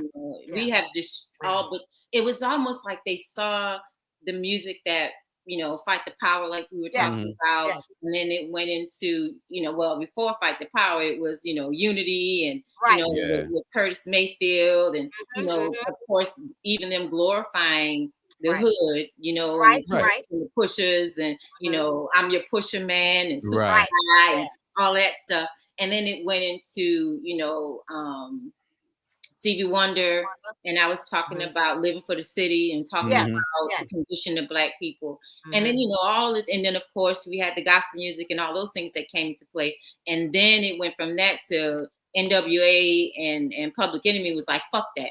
Right. Yeah. You know what I'm saying? Fuck the police. We not playing by the rules. Power. Not getting us nowhere. Right. So after it swung into that, they was like, hold up. We got to get these niggas under control. Right. Because they doing too much. So now we need people singing about how much they don't need a man and how much he ain't paying child support and how much I can do it all on my own. Because and that was unfortunately the response to Babyface saying, I'll pay you rent. And that's what I was about to say. Because there was that cool generation there, right? Where they was like, I want to make love to you, girl. There you go. I want to like you want me to, girl. Who you think? All through the night. Like, that's over. But the thing is when they kicked Diddy out with all that money, they needed him to change the narrative. They needed somebody to change the narrative, and they needed somebody that was going to take the money and do the thing. Because they needed a hip hop Judas. Exactly. So because Southern rappers. And even NWA, they bragged on a fresh Dickie outfit and a car from 1969. That's right. You know what I'm saying? That's right. And a lot of Southern rappers, UGK, everybody out of New Orleans, we stayed where we were. We didn't pretend to have more. You started a community, but you was doing your thing. Right. And then here come Diddy talking about Versace's and Bugatti. I didn't even know what the hell a Bugatti was. You know what I'm saying? So here he is talking about things that we don't. Well, I'm like, Bugatti, that's a car. I looked the shit up and was like, I can't afford that. But they basically was like, if you niggas gonna keep rapping, we need to make money off of this shit. You know what I'm saying? So he changed the narrative. Niggas start buying $100 silk shirts. You know what I'm saying? They start living outside of their means. Right.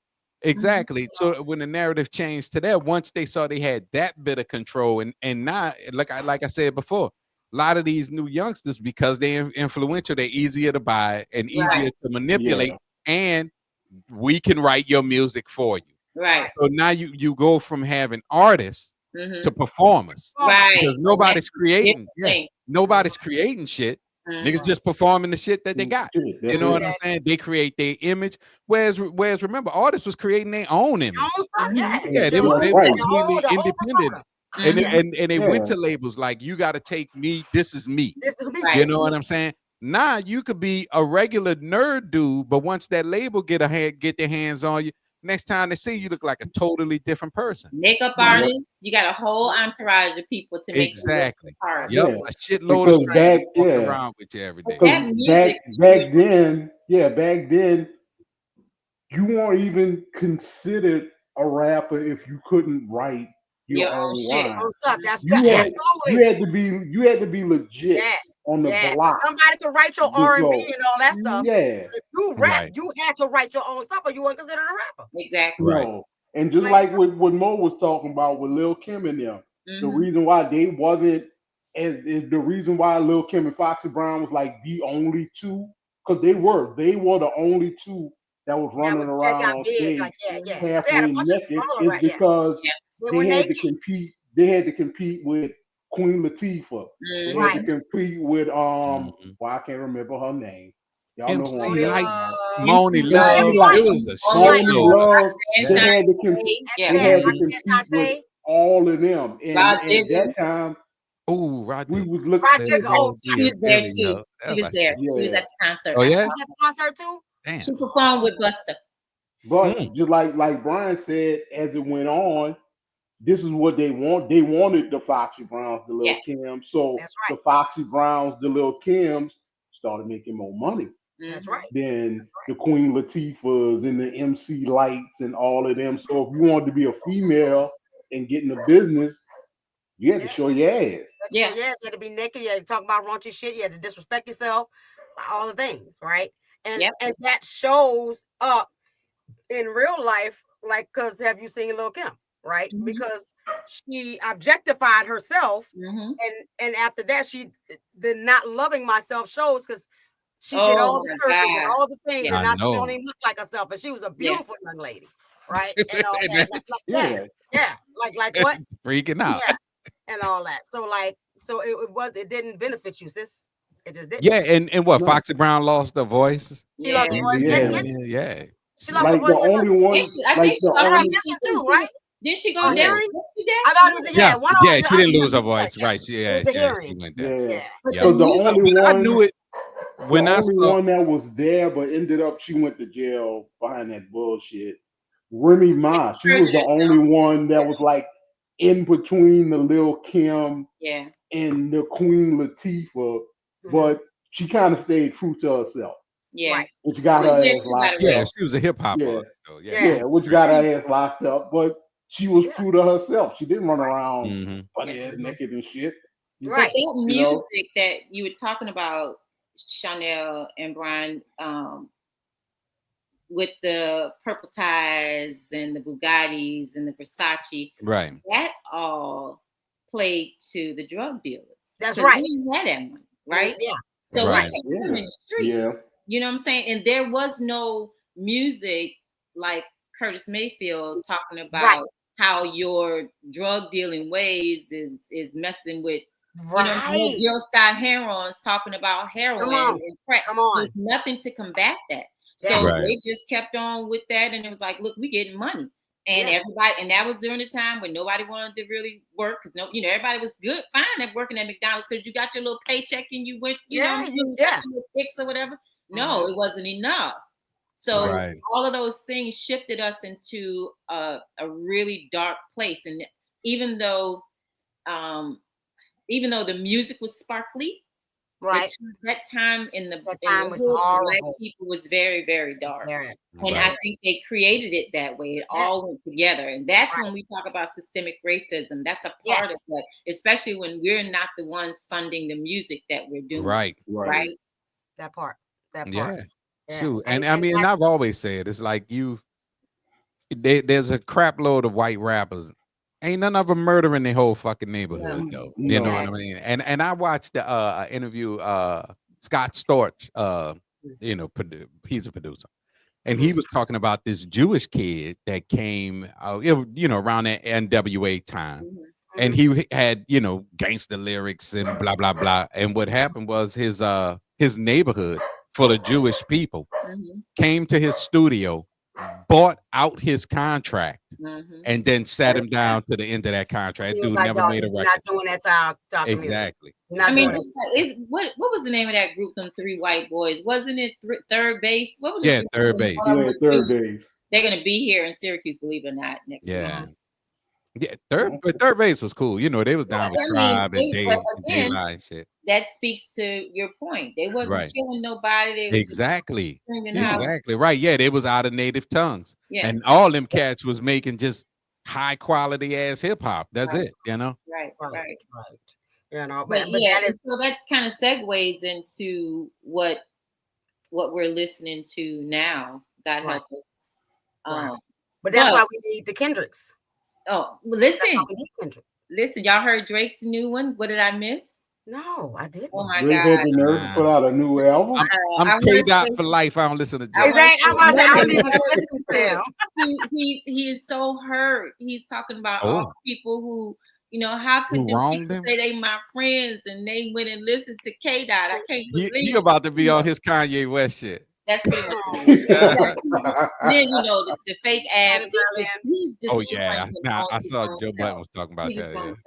But even now, when I think about what we're listening to now, I heard you guys talking about putting things in the right category, right? This ain't what we grew up on and what we was listening, even dancing to in the club, right? You know what I'm saying? This ain't that. This ain't that.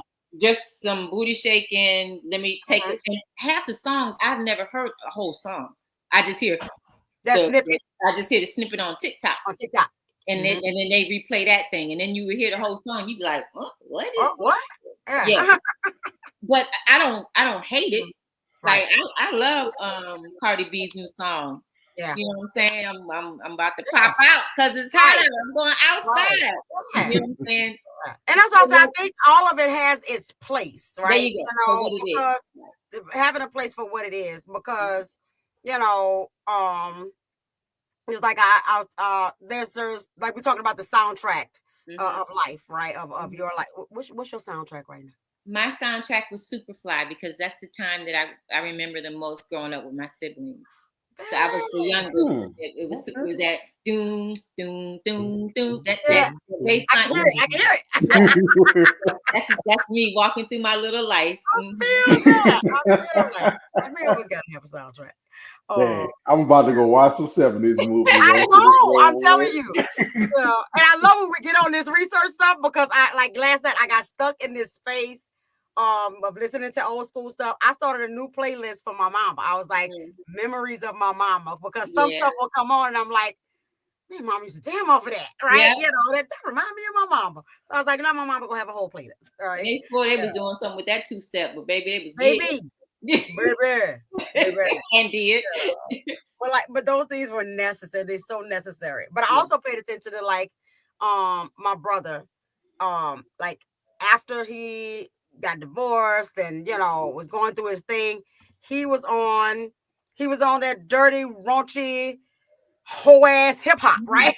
Like the he had to work it out. I need a bitch, I need a hole, I need a, and I was like, that's what you're listening to. He was like, yeah, but let me tell you why. And so I was like, okay, because that's what he's feeling at the time. Right. That's where he at right now in his life, right? In that time at least, and all that. And I can say the same thing. Like I said, we have a certain soundtrack for certain periods and all that. We have certain things we go to. I remember Nay. I knew Nay was angry when she was saying, when she had on, it's a Lil Wayne and somebody else. I'm gonna pick the world up and drop it on your fucking head. You remember that? Well, I know that song. It's a very I don't really listen to Lil Wayne like that. And it's an old one, because she was like 14 or something, right? It's mad old because it's an anger song, right? To everything Lil Wayne to do. And I noticed for myself when I was pissed off, I would pull out some Mystical. I'm not that nigga to fuck with, right? Or you keep bumping me against the wall, and all that. So like, depending on what your mood is, you might go to a certain thing, you know, and all that, and I tie that in for mental health too, because I also often ask my clients, like, okay, what soothes you? Like, what is it that, they say I might be 24, but I know that's right. And I used to have to, because I'm always like, what are you listening to? Especially black people. You're into music. Most of us are. What are you feeding yourself? Right. So I had to tell that to Nay when she would be upset and be angry. Cool. You want something that resonates with you? Cool. Like, bust that shit out. I'm gonna drop the motherfucking world on your head, bitches, and all that. But you gonna stay in that space because you keep listening to that, then you keep feeding that, right? Right. Are you ready to feel better now? Switch that shit up. Here's some India. Here's some India, here's some neo soul for you, some enlightenment, some calm yourself down, love yourself, right? So whatever it is that you're feeding that emotion with that music, right? So we got to be more careful, because I said when Lil Kim was doing her thing, I was in a rebellious state. I had gotten my heart broken and and all that, and I'm like, fuck these niggas, right? Is that when you dyed your hair blonde? Yeah, that's when I dyed my hair blonde. Yeah. You remember my moments, Yeah. My daughter's calling it my lesbian phase because I was dressing like it. I experimented then, and stuff like that. So like, that was a rough time, and my music reflected that, right? And so as I started coming out of that, my music started to change too, right? When I started listening to my D'Angelo. Chico DeBarge used to be my one back then too. Yes. But I want to ask you, Shawnnell, since you've been doing your therapy and helping your clients, there was a span of time, I want to say, this is in Doobie's lifetime, probably from the age of his 22 to about 25, where the music got really, really dark. dark. And most of these kids were like suicidal. Right. A lot of the artists that were making this music ended up committing suicide. Did you find that there was that something that's happening? Is that was correlated? Yeah, that's absolutely correlated. That's why I say I think the music is influential for everybody, and no, that don't matter whatever genre you listen to, right? You know, because you start to feed the emotion that's present, which is cool for a moment. Right, because I had one client, I was like, "What are you listening to?" She told me about it. We listened to it, and I was like, "Okay, I can see how that resonates with what you're feeling like, and all that." But every week, y'all, I was like, "So when you gonna stop feeding that monster?" Right, and it caused me to create a playlist of empowerment, and it got every genre on there. You know, they got some Christian music on there, they got some everything on there, but all of the words, I made sure the words were right. You know, that the words have to be empowering. They can't be "you stole my husband." They can't be, you know, fucking. So no country songs. None of that, right? No country. Unless you listening to where them fans at. I want to talk about that song. I know you're sick of that damn song. I'm telling you. But I started to like, I hooked up with that. And I was like, hey, go hit this playlist, pick what you like, you know, put it on your own list or whatever it is. But you need to start feeding the right things. And in a matter of 4 weeks, she did start feeling better. Right. Didn't want to listen to those. She was like, no, like that's pretty cool. I never heard of some of these people. And I was like, yeah, because you need positive words. You need words of affirmation. And when we can't give it to ourselves, we got to find it somewhere. Yeah. Right. And so the music helps with that. The music helps to heal. It can heal. Our music heals. Yes. Right. Music for healing. And that's why majority, like my main music is jazz. One, because I don't like people telling me what to do. So in jazz, ain't nobody saying shit. Ain't nobody saying shit. Ain't nobody saying shit. But it's still speaking to you though. Yeah. Most def. Because I know when I'm in a negative space, I'm on my UGK, my Project Pat. It's them cats. But I love that Project Pat. Right. All of you be on that twanky. But that's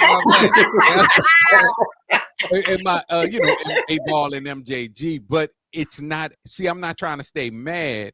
I'm just trying to feel emboldened. Yeah, you know what I mean. So it kind of give me that 2-1 vibe thing, and when I'm going through something, it reminds me, yo, I'm not by myself. There's a crap load of people somewhere else that give a damn if I fall off the planet or the earth. So I'm not gonna stay in no negative space. I can't. I ain't got no time for that shit. And so it's that I jump up out of that, and even from that emboldened moment, the thought process is not negative. The thought process is, man, boy, we used to do this, we used to do that, and life was simple. I ain't give a damn about as much shit as I give a damn about now. You know what I'm saying? So it's just that. It's a way you could use it, because music itself is useful as shit. You know what I'm saying? It's used like when I'm at work, people be like, man, you got a cool walk. I say, yeah, because every time I'm walking around, I'm singing "Staying Alive" by the Beatles. You know what I'm saying? And they thought I was playing, but I was like, no. I said, I really that's what's in my head when I'm walking. I said, so that rhythm, that groove, that's what you see. You watching it. You watching it, right? Exactly. Right. I wouldn't have been able to stay in the gym had it not been for music, because exercise is boring. I don't want to do it. I would go in the gym every day, and I ain't start with so many minutes. How many songs? So I got 2 songs every day. After that, I went in there. I added a fucking song to that playlist and all that. And I'm walking to the rhythm of the music. I don't even care what the things say. I don't care. I don't care about nothing else. I'm walking to the rhythm and all that. And I made it up to 45, 50 minutes on that easy after that, because I was focused in my head. I was walking the runway. You know what I'm saying? But look at here. We got to hear this story about the good people, the good folk at them people that got mad. That's why we sent you the link. We send you the link. Talk about music. I know, right? Story. Well, I want to go see. Well, there's actually 3. So I don't know if you guys have ever seen Hamilton. Have you seen Hamilton? Yes, I Yeah. didn't finish No, watching it, but I didn't. did I start didn't. watching it. Hamilton is really a rap battle. It's a yeah. Oh, Yeah. It is. It's a rap battle, but it's done on Broadway in style halls, in a Right. Broadway play. style, and it's done like Yeah. in Congress, right? Right. okay, In a okay, different- okay. And if you don't understand that, Right. you won't You know won't how get to it. react. Yeah. Okay. A friend of mine took me to see Hamilton as a gift to me because she knew I wanted to see Hamilton. And in the sea of all the people, there was 5 of us in there because this place it's not predominantly white, but that's who goes to see everything. That's Right. Right. So when you're acting and stuff, there's a certain momentum you got to get, right? Right. They could not get it because the people that were watching it didn't understand that this was a rap battle, and they wasn't doing ooh in the right places, like Right. and I'm sitting there going ooh, and they're just like, what's going on here? What's going on? over their I head. don't understand. I don't understand. Right. And I left there so unfulfilled because it's not just the play, it's the experience, right? Right. Right. Well, I got to go see it again, but I'm going to have to invite. It's on Disney Plus. No, you got to you got to Yeah, Yeah, I know you gotta yeah. see Some it. stuff Yeah. you It gotta ain't see never it. came. It ain't never came to Dallas. So I it gotta was watch it on Disney Plus. well, this is New York. They try to make everything Broadway. Everything. Oh, yeah. It was so flat. But I was like, you know what? This is one experience. So same friend was like, I want to go see the Woman King. Let's go see the Woman King. So we go see the Woman King. That's a brave friend. Man, so brave. I'm gonna try it again, damn it. It was the parts that we would think were funny. Right. They didn't get it. The parts that we would think was like serious, like what? That's the parts that they laughed at. What the fuck? Yes. Shit. Damn. Same thing with Wakanda. Now, when Wakanda came out, went with because I don't have a lot of, Yeah, I did. I know. Wakanda, same thing. When she was talking about, well, look who's in chains now. I thought that was hilarious. We knew the meaning behind that. There with me. Yep. Because that was the funny part, right? Yeah, it's funny.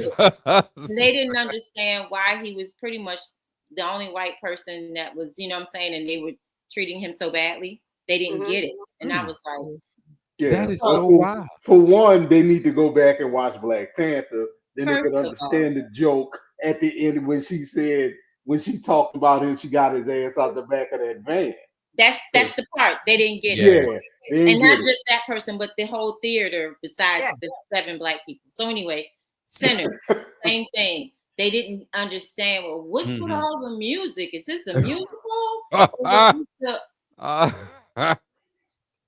It was awful. And look, I was talking about that when we was talking about Sinners. I was reading these reviews, and it was a lot of white people. So I'm curious, it's like I'm not gonna say nothing. I'm just gonna read. But it was a lot of positive reviews. But they was talking about it like they watched an episode of Seinfeld. Yeah, they was talking about it. Yeah, it was like, oh, the movie was great. The acting was awesome. It was just regular. I'm like, wow, that's so crazy. Like y'all didn't get none of the stuff, none of the depth. Them to the picnic and how they were things that we have, and none of that resonated. Right, and they went to comparing it to other vampire movies. That's when it was like, oh, this was better than such and such or such. You know what I'm saying? I like that they use old school vampire rules. I mean, majority of the comments were positive comments, but I'm like, damn, y'all really. Because I feel like if they would have gotten it, they would have been like, oh, we understand, why we, but no. But then they would have had to deal with the white guilt. And they're not going to they're not doing it. They don't want to do that. It's hard to understand when you haven't been oppressed. Right. Yeah. That's right. true. Irish people could understand where the Irish vampire was coming from. Right. Because Irish people have been oppressed for hundreds of years. Right. The white people in there, the same reason why they don't get the colonizer joke. Right. Fury called him a colonizer when he got to Wakanda. Yeah, they always refer to and the reason why we call him as colonizer. Because y'all go in, y'all colonize shit that don't belong to y'all. Yeah. It's just like this. I'm gonna use a white person's show, Yellowstone. They could never. A lot of my friends who watch Yellowstone could never understand why Rainwater, the tribal president, the tribal was so upset. Mm-hmm. Well, he was upset because you colonizers came to the West, killed all his people, took their land, and then turned around and sold it to somebody else. And then gave them the most barren part of the land and said, hey, we're sorry. Here's the raggly piece. Yeah, work that shit. Yeah. You know what I'm saying? But that's because your because whole shirt, it go to pocket. But that's because white people, they are well familiarized with America's story. Yeah.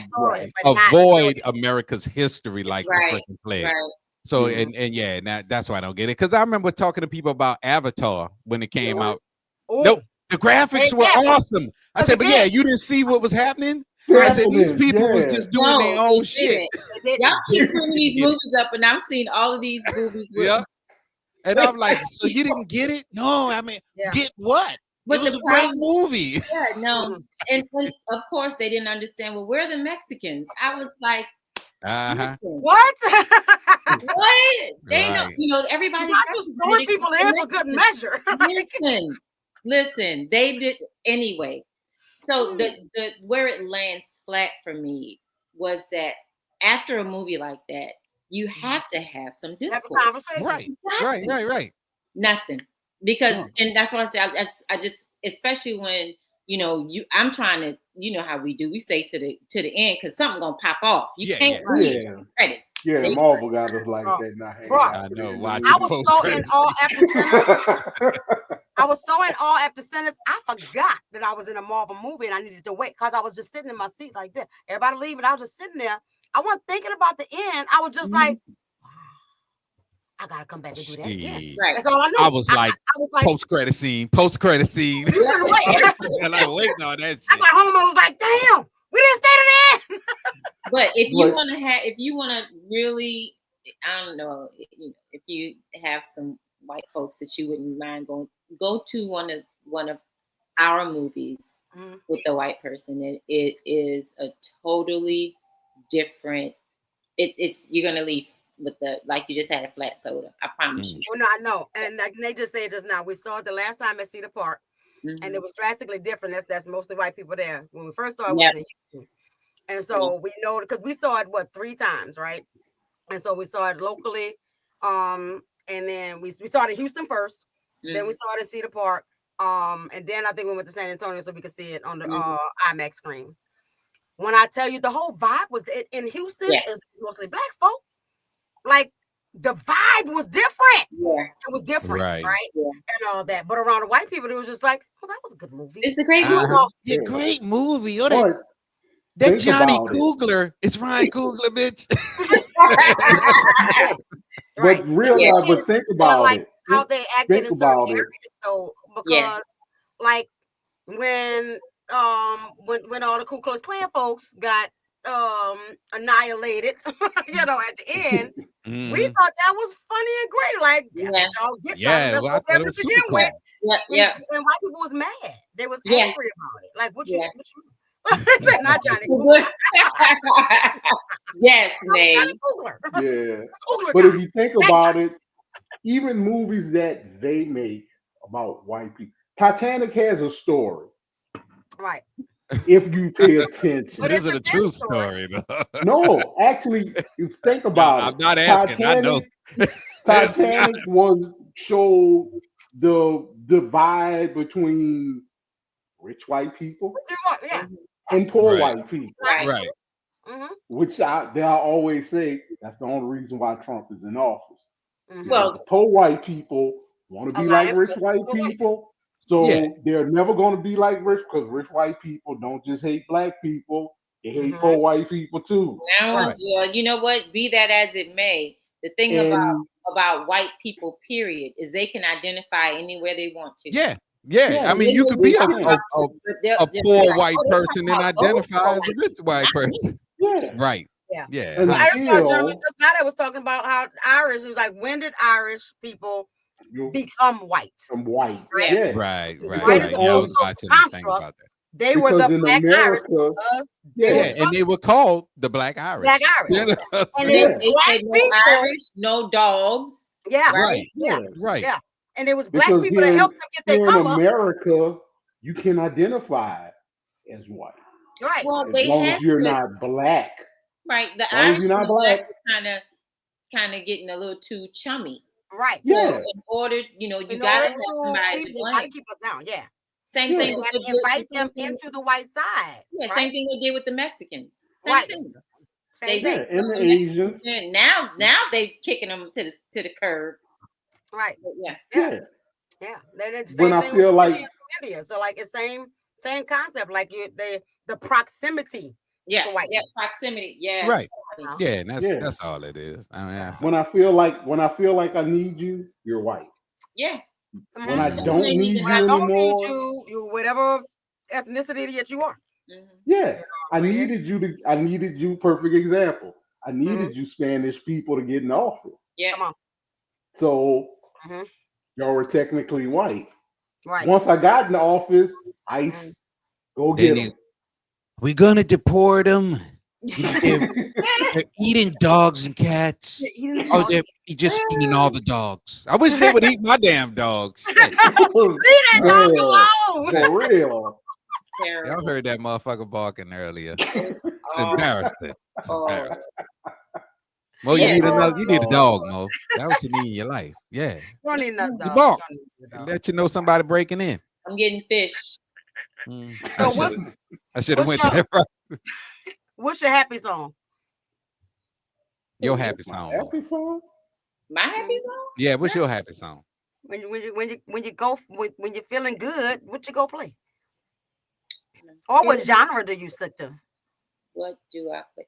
I usually stick to, for my happy songs, it's gonna probably be some type of neo soul. Yeah.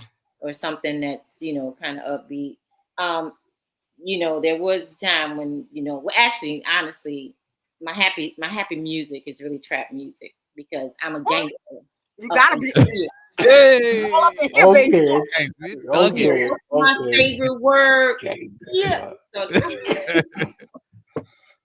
in my soul, you the softest gangster I know. You can't be smart and be a gangster. Yes, you can be smart and be a gangster. Yes. Most gangsters are smart. We are. Yeah. Real gangsters, not Yeah, real gangsters are smart. All I want is bloody meat. That's all I'm You know what my happy song is? Bloody meat. It's not a song. Fred, what's your happy song? It's not a song. It's brass Mardi Gras music. Really? Okay. I like that. Really? Mardi Gras music. Yeah. That's dope. Yeah. That's pretty cool. I can see that. I can feel it. Mine would be any up tempo thing by Frankie Beverly, Earth, Wind and Fire, Al Green all day. But on that, I can't stand goddamn Mardi Gras music, and I love it now. No, I love it now. Okay. Pre-Katrina, remember I used to complain every while, like, here we go, gotta listen to all this goddamn Mardi Gras music. But because it once it was Mardi Gras season, that was it. The shit was just like all day. I was like, man, goddamn, Now I find myself just playing. I felt like that. Like it was all Christmas music. I'm like, where's the R&B? Oh yeah, then I would find my R&B kind of Christmas music. Like you gotta play Temptations Christmas music, or you gotta play Black folk Christmas music. But I didn't want to hear none of the other stuff. It was steamy. But I mean, now I love it because all of that stuff is not at my disposal like that. But my happy music is that Frankie Beverly, Earth, Wind and Fire and stuff. I feel adult, immature. I feel like I defer to T.I. Yeah. Oh yeah, I ain't gonna lie. Yeah. I can see that. I mean, anything to make you get a little. little something. Get your shoulder leaning. I dig it. Yeah. Now, Yeah, I will say this: if I need like. something, go ahead, man. Now ain't gonna say what she like. Yeah, go now. Go now. All right, fine. I like my neo soul and stuff too, but that's more of my soothing. Yeah, Like I need to, and stuff like that. But I do like an up tempo R&B or something like that. Something I can dance to and all that, or something I can sing to because I enjoy singing so much. I was about to ask you, are you still singing? Yeah. I got the vocal work on my throat and all that, but like because I ain't been practicing and all that. But I got to get my lungs and my throat back together because I need to get back. I miss it. We must sing. We must sing. We must. Yeah, because me and the girls were talking about that with the music thing too. Is that one? Then this is my next question. Your favorite instrument? Because I love percussion, I love horns, and I love the voice as an instrument, right? And so I tend to, when I'm looking to feel better or I'm feeling happy, I look for that. So the Mardi Gras music, I feel that's percussion and horns, right? Yeah. Anything New Orleans is percussion and horns, right? And stuff like that. And like there's a run, it's in a lot of music now, but it's in one of Jill Scott's song, and it's in and I think I asked y'all about this years ago. And it's also in Outkast, one of Outkast songs. But it's wait. Oh yeah. I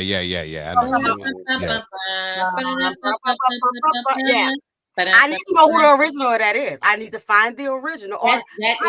You know what? I know Brian knows it because he played it. Oh, yeah, I did find it. I need you. I'm gonna send it to you. I need that original run. That one fuels my soul. I don't know what it is about it. Right? When I went to Southern, I hung out with the band. I was out there watching the band at band practice because I love the horns and I love the percussion, right, and all that. So like that moves my soul and my spirit, And so anything I'm moving toward as far as my happy place or whatever, like give me that. Give me something I can powerhouse sing. Right.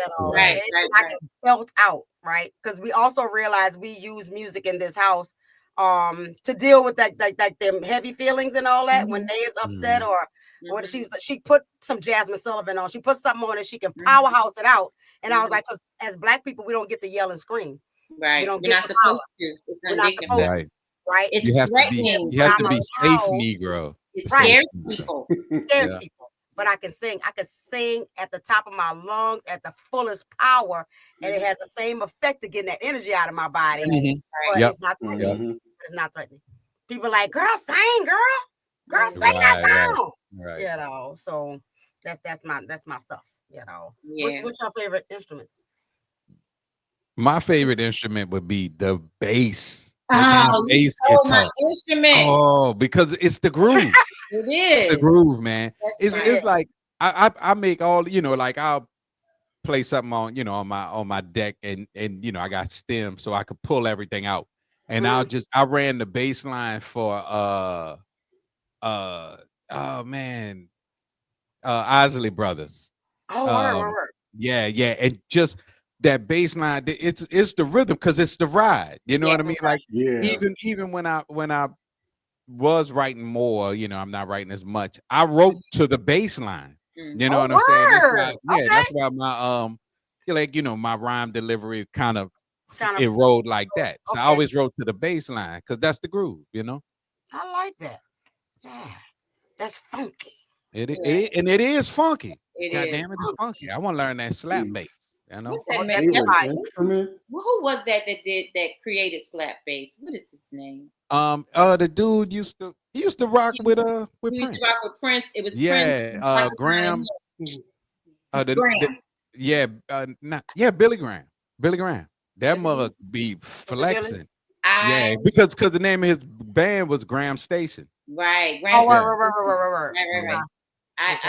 That's so I ain't trying to copy, but I ain't copying off of you. I went first. More people can like an instrument. that bass line, that does it really does. It does it because it's that heavy feeling. Yep. Yeah, it is. When I was at the after party at the concert, there was a DJ there. God help us. It was all highs. And when I tell you that it was like the entire night they were screaming. Yep. And I was like, because the concert was over, so he was just playing music, and I was like, oh, and I'm right by the speakers because that's where I be. But I'm like, can you please give me some depth? Just give me a little right. And that's when I was it's that feeling. It kind of bangs you. You know what I'm saying? Yeah, right. Yeah. When I went to before COVID hit. I went to Jill Scott. She came here, and she paused and like, and when you grooving, right, and all that, and she was like, "This is my bass player," and she had him hit the thing or whatever. She was like, "Be quiet, hold up, ladies. I need you to pay attention to this." And she had him hit the thing, and she was like, "You feel that?" I was like, "Yes, I do." Because you can feel that. You can in all the places. It does. It gives you some, all it the gives you places. that. It does. It gives you that. It fills that space. Yeah. And again, that's the power of rhythm. That's the power of music. Like you can feel it on the inside. Like Beloved on your inside part. Exactly. Yeah. But I don't know. As far as favorite, I like them all. I'm just be honest with you. You're a musician, Fred. So I was in. In my early teens, I was into 30s, 40s, 50s big band music. I love Big Band. Yes. Harlem Nights is one of my favorite movies for the score. I love. That's what got me in the band. If you want to see me get excited, let a good marching band come down the street. I feel you. Yeah. I feel you. I can feel that. I feel like when all there was a time when they were using like FAMU and they were using in the studio. That was a good time. Absolutely. Yeah, those you're right. Now those instruments do create a feeling. Yeah. You know what I'm saying? Really do. Not just the melody that they play, right. The instrument that they use. And I mean, I know that you do all types of therapy, but even in music therapy, yes, there's a certain thing or a certain, you know what I mean? Yeah. I don't know this much about it, but I am aware. No, but it's very accurate. Yeah, because I don't specifically do music therapy. I use music in therapy, and I don't do music therapy. But you're right. Like there's certain things for certain, right? Like how that's how the therapy works, right? Like during parade season, when you're coming over underneath the Claiborne Bridge. Yes. I bet you. Oh my God. That's the best sound ever. That was like, you talking about dopamine high. If you had a good band. Yes. We used to come underneath that bridge and be killing it. Like Southern the acoustics was under the bridge, under them. Behind us, we would stop playing. We would stop playing so we could hear them. That. Yeah. Yeah. And what I love about us too, because there's healthy competition between things. Yeah. But everybody, we all love all of it.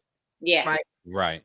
I ain't come here to see nobody win or lose. I came here to just hear everybody. Yeah, everybody. Yeah. Right. I want to see who gonna step it up, who gonna take it up higher, and all that. Like, and that's what you were waiting on for Mardi Gras too. When you're watching the parades, the floats are great, bro. Throw me something, Mister. But where the band at? No, everybody.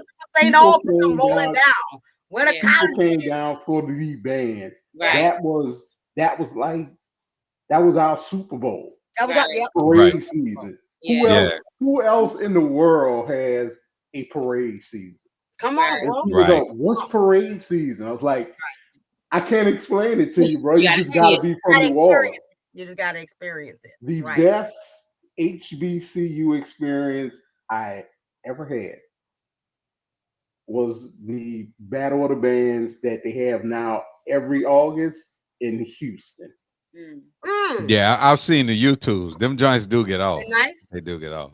Yeah, man, they go off. if you want about it, make me want to hear it. Black excellence, Yeah. this That's August. Black excellence. All right. That's Black excellence. Yeah, because I don't know what band it was, but Tennessee State, North Carolina A&T, Bethune-Cookman. I'm talking about just that, and then you meet the most intelligent Black people in the world there who are not gatekeeping, willing to share everything. You need a boot. We need a boot.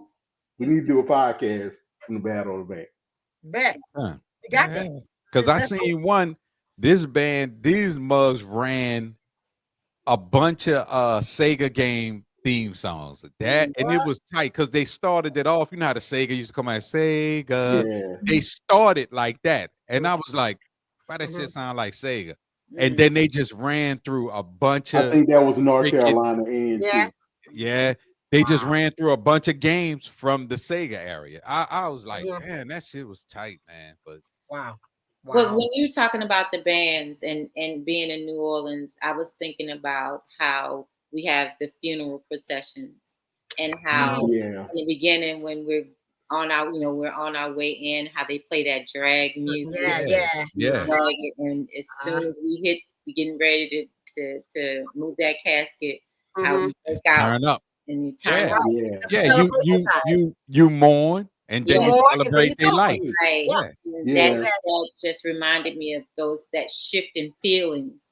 Yes. And how it takes you from one place to another and how music affects us. Right. I've had to explain that to my colonizing friends. So they didn't understand it. Why all these people, why they doing all that? Ain't no job. They just nobody from my job watches this podcast. I'm gonna hire you, Fred. That's right. That's what they tell you. They don't watch it. I guarantee they know it's there. And like I explained, it's like in New Orleans, when people pass away, we really don't want you, and I think everybody should feel like that. Yeah. Don't just sit there and just don't cry. Well, on the fact that I'm dead. Yeah. I was gonna die eventually. That's the only one thing that I can 100% guarantee that's gonna happen. Yeah. You're gonna die. You're gonna die. Right. Don't think about that. It's like the mourning part is when you hear the slow music and everybody walking. We're celebrating their life after we married. Right. We said we celebrate. Exactly. I'm like, it's not that we don't care and we just have this party because we're gonna get the inheritance money. Yeah. No, we celebrating their life. Nobody got no inheritance money. We got to do GoFundMe. Nobody got no money. We got GoFundMes and IPs with good jobs. Yes, we had to sell a lot of plates to get this food. Thank you. I use that in therapy too when I'm helping people with their grief or whatever. It's like I see grief just like that. You're gonna have this period where you're sad that they're gone and you're missing the everyday with them and so on and so forth. But I feel like the grieving shifts because you never stop missing your person, right? And all that. But it shifts from feeling sad to when you think about those moments and all that, you're happy. You're excited. You're like, man, that was cool, right? And all that. So, all right, quick shift. Since we're in New Orleans right now and with this conversation, let's talk about Essence. Oh, God. God damn. Boy, let me tell you something. What the hell? And I'm only going off YouTube and interviews, and people talking about it. And Stephanie Mills wrote this long ass damn letter going off. Well, very, very professionally, of course, but going off. And they sold it to. I meant to look up who bought it. I think they're Nigerian. Nigerian, I think. Okay. Yeah. But they're Nigerian from Kenya and Nigeria. His name is Ben, I think. Let me see. Ben and Naima. But these guys.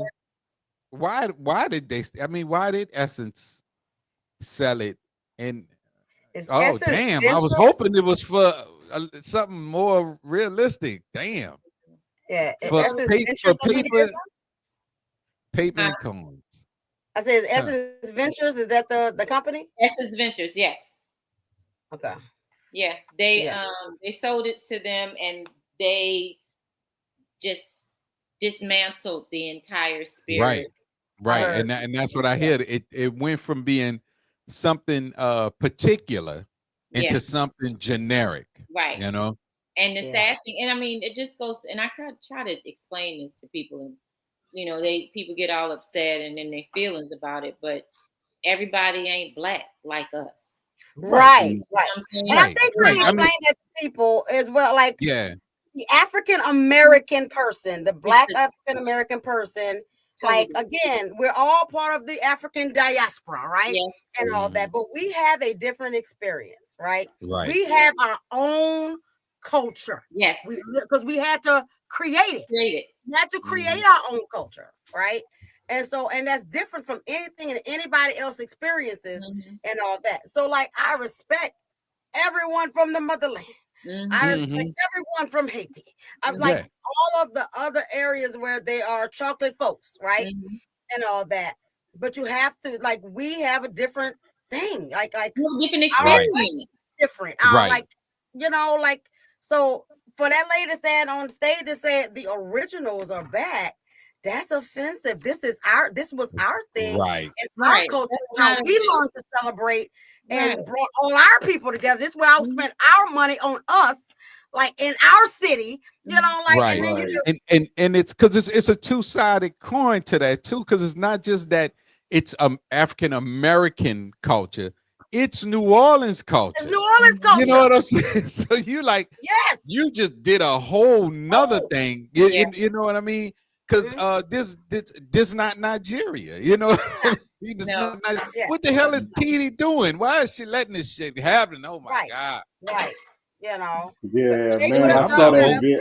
Do what it do, and doing something for Nigeria within the spectrum of what was already happening. Right. It's like, say like Nigeria gets a spotlight because we want to celebrate them or something like that. I can see them doing something like that, but don't take the whole spirit of the whole thing away. Right. It's like you're a guest video star, this right? morning with that, and I was like, "What the hell is this?" And but you know who gonna feel it? New Orleans, because that's a money maker. Oh, they said it wasn't nearly right. As many. It was not nearly as packed as it. You could find parking and everything. It wasn't like, it was just like they were having a conference. It wasn't the same, and mainly because they included Target, and we not. Oh, they included Target. Oh, you see, that was so it's a money thing. It's a money thing. It's no culture Target. So when people was like, "Oh, y'all think we playing with Target? We not. Oh, we not playing with them." There was a lot of and the quality. I read Stephanie Mills' letter as well, and the quality, the sound, the spirit, the feeling, and when they're trying to make money out from something, and it's not in the spirit of it, and it's not the history of it. You know what I'm saying? How New Orleans does stuff. They cut corners. So the sound was bad. All kind of stuff was going on. I heard the schedule was off. Somebody said they had a jollof rice and some New Orleans meal cook-off to see which was better. That's two totally different. Hell? What did they do? 1812? Michael Jackson and Prince. It's two different things. Yeah, it's like jollof rice and dirty rice. I don't know what they did, but it was some kind of contest that they pit one against the other to see which one was better. But that's like me saying, potato salad against red beans and rice. That's not even. Yeah, it's not even a same meal, right? You know what I'm saying? I didn't, and so because they didn't understand, and obviously they did not do their research. Right. They didn't understand. They didn't care to. The spirit and the purpose of the fest. Right. They missed the market. Not to mention that I read somebody did a whole piece on it that these two guys are scammers. So and I did. Yeah, I heard that. Yep. Wow. That they scammed like $4 million from this company. It's a whole write-up. I'll send it to you so you can send it to me. Please send it to me so I can read it. But yeah, it was really from what I understand, it was very disappointing. Yeah.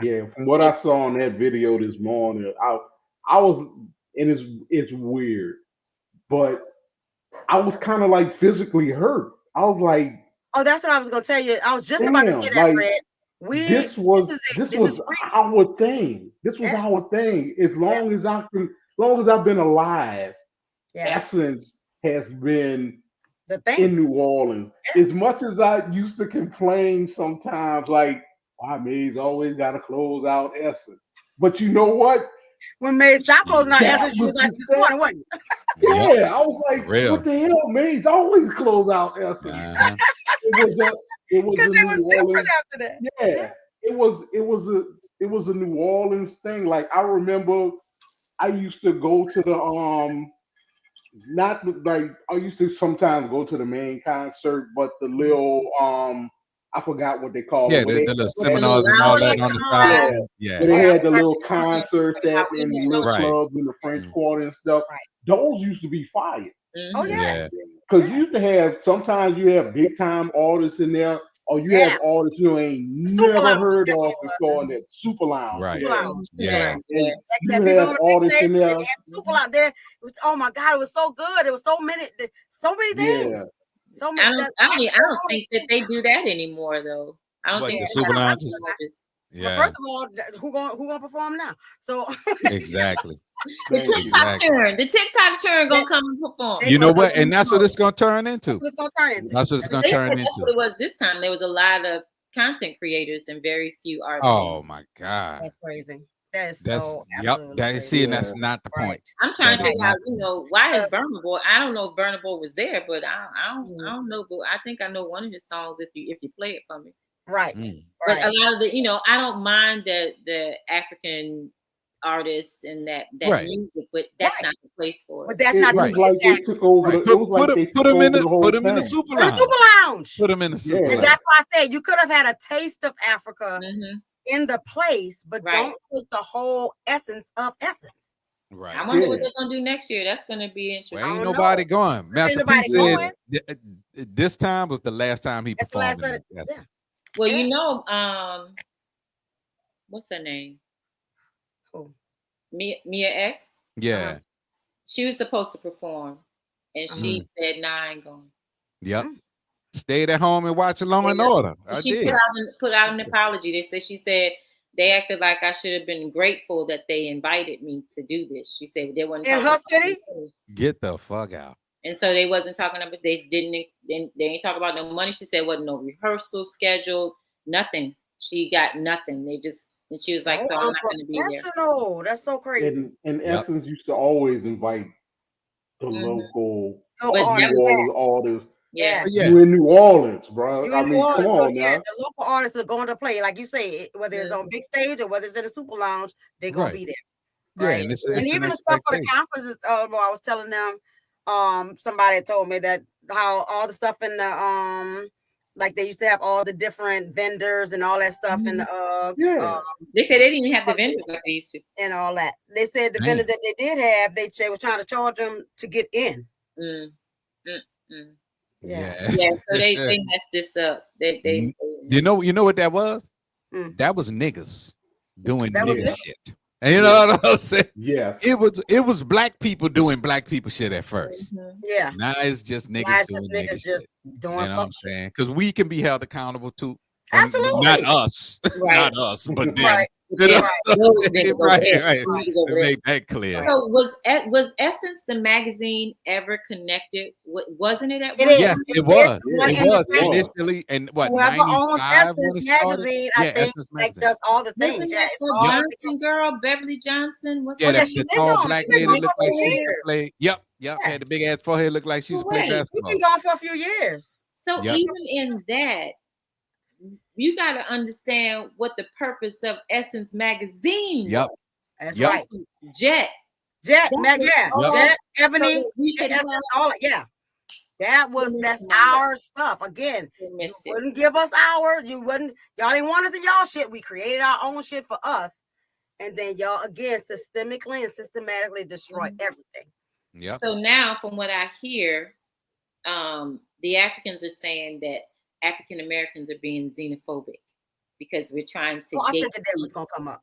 I figured that was gonna come up, and that's why I said, like, especially in the climate that we are in now, where there should be, we got to get the whole to unity in order to win the war that we are in, and all that, and it's still not. That's gonna cause more divide. But they don't want that, and like I said, that's why it's strategic. Yep, there are little things that happen because in Africa they starting to. They doing it. They turning up, and they like, what? They don't want y'all there. There's a place for y'all here. Yeah, right. So that's what they're trying to destroy that relationship. They're trying to destroy that relationship. The powers that be, whoever who say they, who the hell is they? Right. The powers that be. What I do like about somebody I saw on TikTok talking about it and all that, and he said, so I figured I would look up who coordinated all the things and went on the website because he was like, they had to be lying, right? And because again, owned by a Nigerian person or whatever and all that. Remember, but all the staff is like they white folks and other folks, right, and stuff like that. So there's not African Americans on the planning committees and all that. They got, when you see the picture of all of them, if you look it up, they got a couple of little tokens in there, and that's it. Wow. But I'm not surprised. Yep. Yeah, it's no shocker. Just very disappointing. Disappointing still. Very disappointing. Yeah, trying to cash in on that black dollar. They figured we wasn't. But that's the whole. We just gonna show up because it was Essence. No, the people and that's what I'm saying. The Essence for a reason. And that's the part that pisses me off. And that's but that's the thing, when the colonizer, you know what I mean, does a black thing, they don't understand why we do what we do a thing. So it's like if we make it kind of look like the thing, they just gonna come anyway. You know what I mean? Right. So, and that's just not true. Fucked around and found out. And now they're gonna fuck around and find because they're not gonna be able to plan nothing with us. Like right. Because nobody's showing up from this point forward.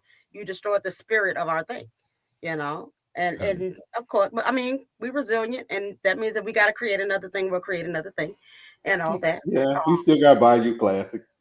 There's enough black dollars in this country. I don't even know why they allowed them to come in and buy that. Somebody black could have. Yeah, but I also think they do that stuff under the table. I think I'm sure they did because I ain't hear nothing about it. Right, yeah. A lot of people were saying, like, I didn't even know Essence was up for sale. Exactly. So that's what I'm saying. Like they also gatekeep what they're doing and keep it under the table so that we can't jump in and buy it. Yeah, they get us talking about Diddy and his baby oil. Come on. Right. While they talking about the baby oil, we gonna be selling Essence, okay? Exactly.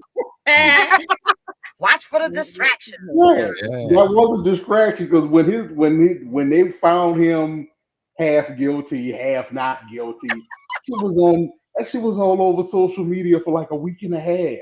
Yeah, I avoided that shit like the plague. I didn't look at Yeah, people was like, "You heard about the Diddy trial?" I'm like, I have no clue what's going on.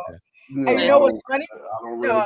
Y'all sent me out to go look at Lovecraft and all that. I got 2 episodes in so far. Yep, that Lovecraft is beast. Hell yeah. But while I'm looking for that on the thing, all I see is all these little things about the little biopics, I guess, about Diddy this and Diddy that and the fall of Diddy. I was like, they don't waste no time, and and I'm not watching none of it. That's so stupid. Like, he ain't even approved none of that. Thank you. Right? Yeah, like that shit gonna be on. That's gonna be like some Tubi shit. Exactly. And when I tell you it was 4 or 5 different ones, I was like, these people. Yeah. I saw those things. The ones you talking about, they came out when the accusations. Was coming. The man hadn't even got arrested yet. They had the fall of Diddy, some mini Diddy documentary. I'm like, because I'm like, no, I get it. I get it when you're on YouTube doing stuff and all they doing is pulling footage from old shit and with somebody talking over the footage. That's it. Now, while I believe that there is a measure of truth to the things that happen. Yeah. For me, this is a display of a domestic violence case mixed with a little Mad Day. Yep. I think so too. This is when Mad Day comes. Yeah. This is Mad Day. And it's unfortunate. I feel for the young lady. Right. Yeah. But, I'm like Riley, you know, when R. Kelly went to pee on that girl, why she ain't moved? You know I what I'm know, right? I'm like, right. Never was sitting there like, amazing in that shit. I pissed some people off because I said the same thing when they had that video with her leaving the hotel trying to get away from Diddy. I was like, when the fuck did she get time to pack a bag? Right. Your ass, go get you some new clothes. Right. You got a whole bag. Just leave. And you're walking. You walking away. If somebody kicking my ass, I'm running. Right. I'm out. You're gonna catch me out in the street. I'm like, yeah. You know, that would make sense. And it was like a mix about the bag. It's like, no, it's not about the bag. But I can't say she's totally innocent in this. She wanted it's that always life. two sides. She had been putting up with this there's for a while. sides. His side, her side, and the truth. True, yeah. But you know, if she didn't pack her bag, Fred, he wouldn't have been able to see her packing and try to get her to stop and show that he loved her. Thank you. What's wrong with you? Get it together. Strategy. I still feel for her though. I don't wish that on anybody. That's awful. Not at all. But she didn't deserve none of that crap. Now, the beating part. Yeah, I mean, nobody deserved all You got to keep showing up to have sex. You got to keep coming over. Thank you. Got to keep somebody else. I don't feel bad because I'm the only one saying that. Yeah, no, for real. No. I mean, you're not looking at all of a situation. Trying to look at all of a situation, right? And I'm sure there was some manipulation, and she loved him, so she. Absolutely. Right. There's some Stockholm syndrome when you fall in love with your abuser. You know, so it happens. You know, I don't want to say, well, it happens, but it's unfortunate. That's something unfortunate. Yeah, and that is part of a norm of a domestic violence, a violent or abusive relationship, where you're scared to make a move, and then or you get an opportunity to make a move, and then you know, again, you didn't got manipulated so much, and it's mind control, it's emotional control, it's like it's strategy. There's strategy involved. And of course, she had a lifestyle. Yeah, right. That right there is part of the strategy. You know, that's strategy. A lot of fear. So, and you know, there's financial abuse is real abuse. So I was trying to think why I didn't see any charges of him actually physically of any assault, right? I know assault, right? He got some but minor league shit. He got sex trafficking. Their whole case was built around trying to get him on the sex trafficking. Okay. And racketeering, right? Right. Because I know that the statute of limitations on assault. She never filed, and plus she took that. She took that bread. Yeah, she took that money. She took that deal, so that kind of killed that. She couldn't do nothing with that one. But you know, that's a whole mental health. It is. Absolutely. That would take years, but years. Sometimes you don't go to therapy. You know, you go to court, but you really should go to therapy or do both. And court. Yeah. And bring your therapist to court with you. Help you through it. Like, this is my lawyer. We don't like going to court, so please pay us you don't have to pay a lot of money to get us to court. If I get a subpoena, you're gonna get charged a pretty penny because I don't want to be in court. I don't like it. Right. Shit. It's ridiculous. Yep, did he come on to your house at late at night, scorching eye with some baby oil? Why you spraying me with that baby oil, Diddy? Don't go to court, bitch. You're so stupid, Brian. Baby oil. That's enough, baby oil. I don't believe that. I don't believe it. I don't believe that. That man had but the whole big ass room for the baby. Oh yeah.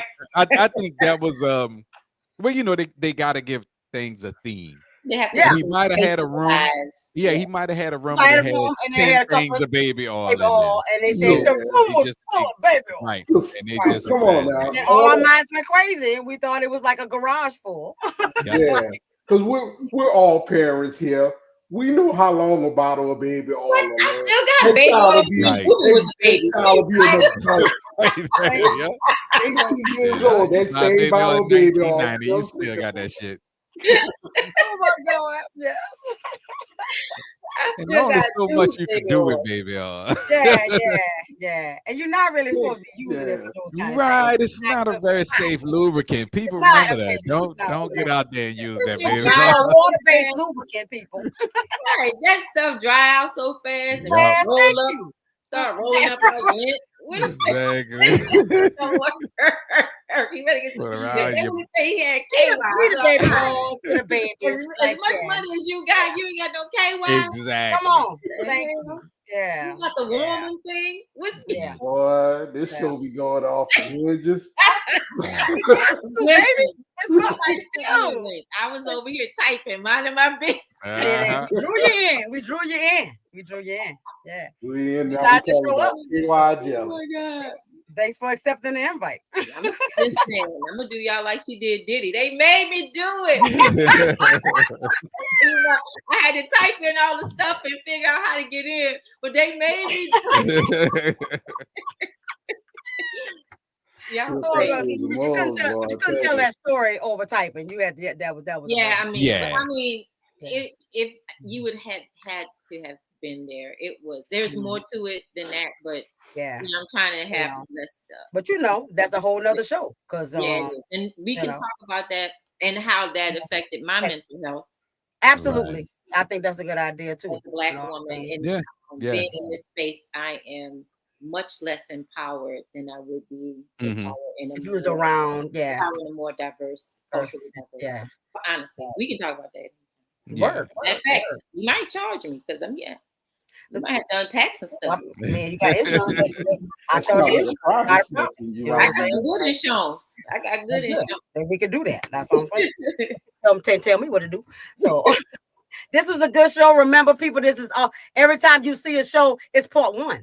Yeah, it's always part one. Always part one, because we're making it back around because again, this is a subject close to all of our hearts, and it's gonna come back up, and we're gonna have different themes and different things to talk about and all that kind of stuff. You know what I'm saying? Exactly. You know, so that's good stuff. Anybody have any shout outs before we go right quick, just because I prepared it and I don't want to waste time on that. I also asked me and my co-host to we talked about lyrics and how important lyrics are and how they can be timeless and all that. And I'm gonna start with Fred's. I'm gonna move us to the side for I think over that. Nope, that's not it. Nope, that's not. Nope, that's not it. I think that's it. That's what I want right now. I'm gonna figure that one out. So, so Fred picked this song, Mercy Mercy Media Ecology with Barton Gang. Fred, what was it about these lyrics that made you pick this one? I've always liked the message in this song.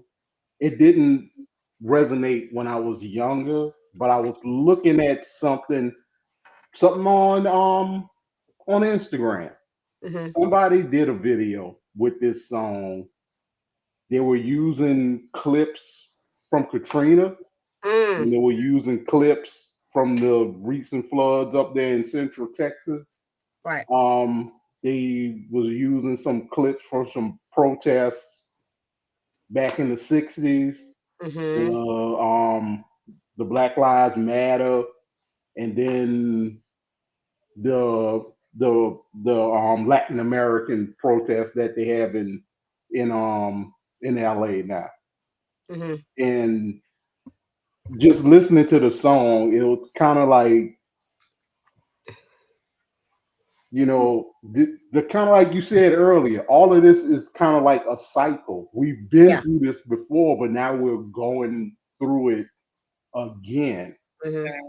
And you see stuff like that, and you do. I caught myself saying, hey man, why stuff couldn't be like it was, you know, back in the day. It just and maybe because I was like a young adult, and like Brian said, it was a lot of stuff that I didn't even worry about back then at that time. Yeah, it wasn't involved. So but it was like I was involved in stuff, but it just seemed like this should be an easy fix.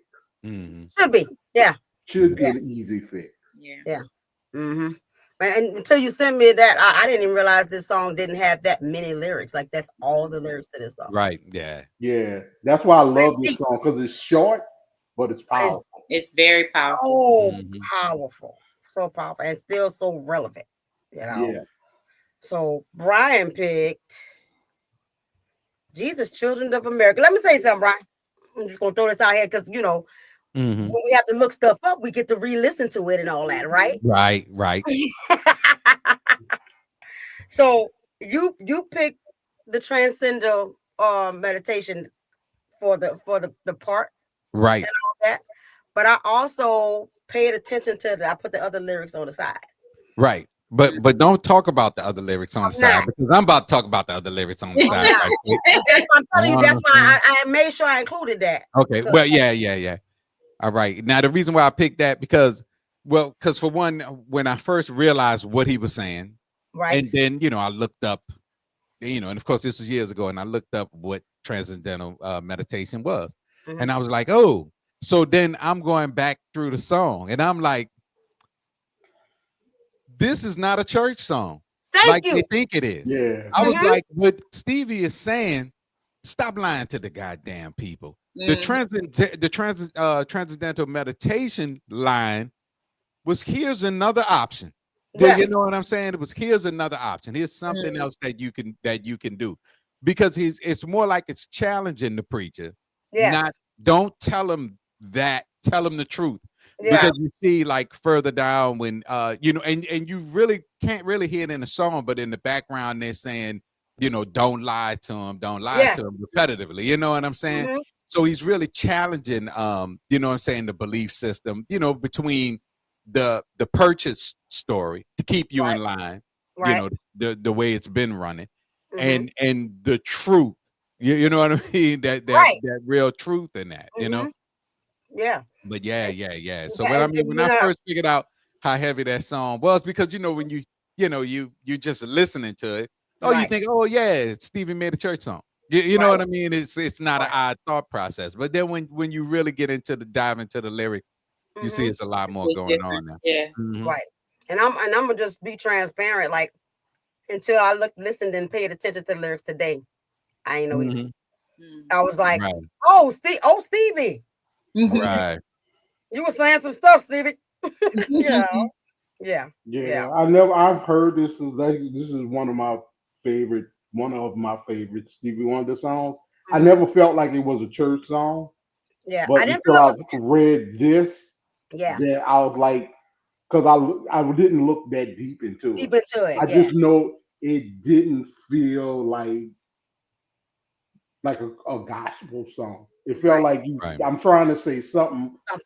Yeah. I just haven't went deep enough to see. Right. Because I remember when Donnie McClurkin and the Winans had redid the song. Okay. And when I saw them when they did it, I said when I heard them singing it, I said I wonder if they trying to make a point or are they just singing a song and really don't know what they're singing about. You know what I'm saying? And I kind of thought maybe Donnie McClurkin was. I didn't know the Winans to be controversial. And not that Donnie McClurkin was controversial, just that when he did We Fall Down, everybody kept saying it was controversial. I was like, it's not that really is not that controversial. Yeah, remember everybody kept saying it's a controversial song. And I'm like, maybe I'm missing something. I don't see controversial. It's controversial if you don't want us to get back up. Right. I just thought he was high all the time. Really? It could have been. Look at his interviews. He be I ain't ever I never saw none of his interviews. He was high. Yeah. And before I throw mine up there, is there any song mode that the lyrics move you in a certain way? Of course there is. And I thought about this. I mean, I didn't plan on coming on, but of course when I saw what you were doing, I thought about it. And the song is As by Stevie Wonder. That is my favorite Stevie Wonder song. Oh yeah. And what's out them lyrics?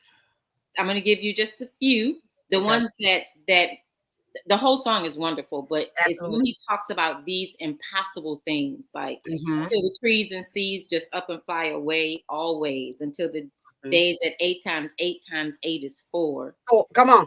Until the day that is the day that is no more. Come on. Until the earth starts turning right to left, until the earth just for the sun denies itself. Denies itself.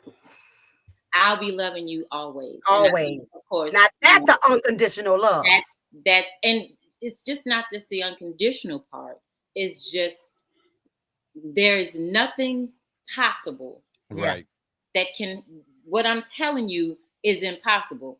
There'll never be a time when the sun just denies itself. Yeah, exactly. So I'll be loving you always. He put those lyrics together. That is my favorite song. That's my favorite Stevie Wonder That is my favorite song. Every time I hear that song, yeah. Well, mine I chose is also a Stevie Wonder. Stevie kicking ass He tonight. is a musical genius. Just shout out to Stevie Wonder. Stevie Wonder. Try my button again. Where's my button at? Is it that one? There you go. So I was listening to this, and me and the girls was just jamming because they loved them some Stevie Wonder too, right? And as I'm listening to it, the part that I highlighted there is the part that I actually we just Master Blaster jamming, and I listened, and he said they want us to join the fighting, but our answer today is to let all our worries, like the breeze through our fingers, slip away. Now I stopped right there and I said, "Damn, don't that sound like what black people doing right now?" Yep, exactly. They want us to join their party. Our answer is like, "I'm chilling. You good? Yeah, we resting. We resting. Y'all got it. Yeah, you got it. Yeah. And that section right there. And I think that next part there, peace come to Zimbabwe, third world right on the one. Now it's time for celebration because we've only just begun. That's what breaks my heart about Essence. Yeah. Because this is a time we're supposed to be unifying, right? But it's actually kind of pathetic too, though. Yeah. Yeah. The idea that, and even at the bottom, like, we've agreed to get together, join this children in Jah. When you move in the positive, your destination is the brightest star. So like the unity part, like the master, like back in the day, I was just Master Blaster Jam and just jam. Right. And I'm realizing like the jamming part is us. It's where them fans at. Yeah. That's what we doing. We out here jamming. We out here jamming, and we're taking care of ourselves. There you go. Right. This is a time for self-care for Black people. I have to give us our props for that. Right.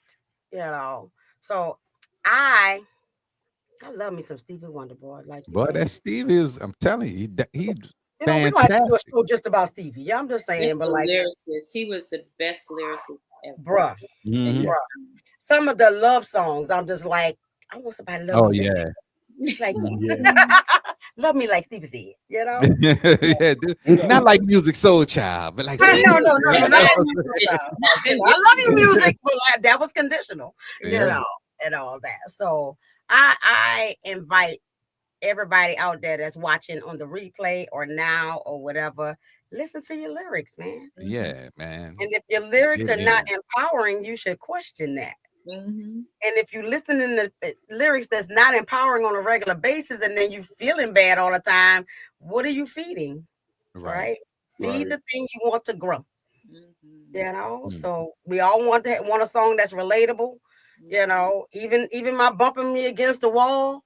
That there's a verse in there that says sometimes you gotta get knocked down to get up. There's still empowerment in that song, right? So be careful of what you're feeding yourself. Right. So, any other final thoughts before we put our final thought up there? I'm just saying, make sure you understand that how to separate entertainment versus information. You know what I'm saying?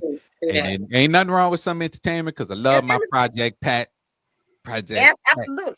Project Pat. Y'all play some Project Pat, get off. But I treat it for what it is. It's entertainment. You know what I mean? Yeah, I'm not looking for nothing from Project Pat, but so you feed your mind. You know what I mean? Don't make it all. Don't live the fantasy out in real life because real life got real consequences. Amen. Gotta recognize. Yeah, I recognize. Fred, you got anything? Remember that the music can feed the mind and the soul. So, as we said earlier, be careful what you're taking in because you may not be getting out what you're looking for. Yeah, all right. Momo? Make the choice on how you want to feel and then act accordingly. My brother's birthday is today, and he died 2 years ago. Happy birthday, birthday. Thank you. Yeah. It was a heavy day for me because I wasn't ready. You know, my sister passed away. It was time for her to go. My brother passed. I was like, it's me.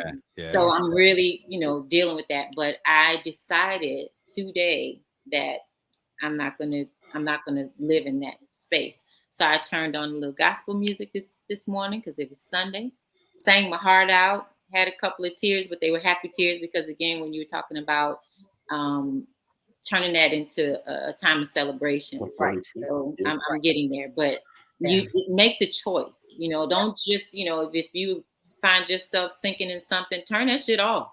Turn on something that'll something else feel better. You know what I'm saying? And that's good because you can make the choice. Yes, you can. Absolutely. And thank you so much for inviting me. I appreciate it. Man, all right. You brought yourself up in here. You did. Exactly. Like you said something that incited the crowd. Yeah.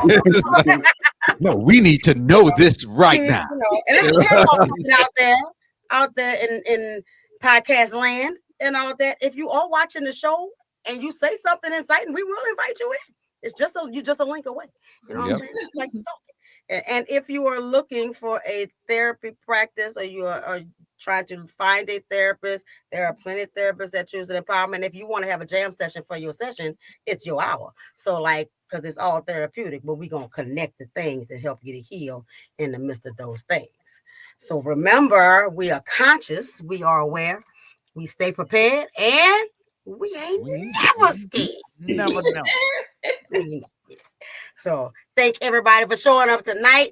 And we'll see y'all next week where we're talking about the difference between niggas and black folk. Shawnnell. You ready? Peace Black out. power.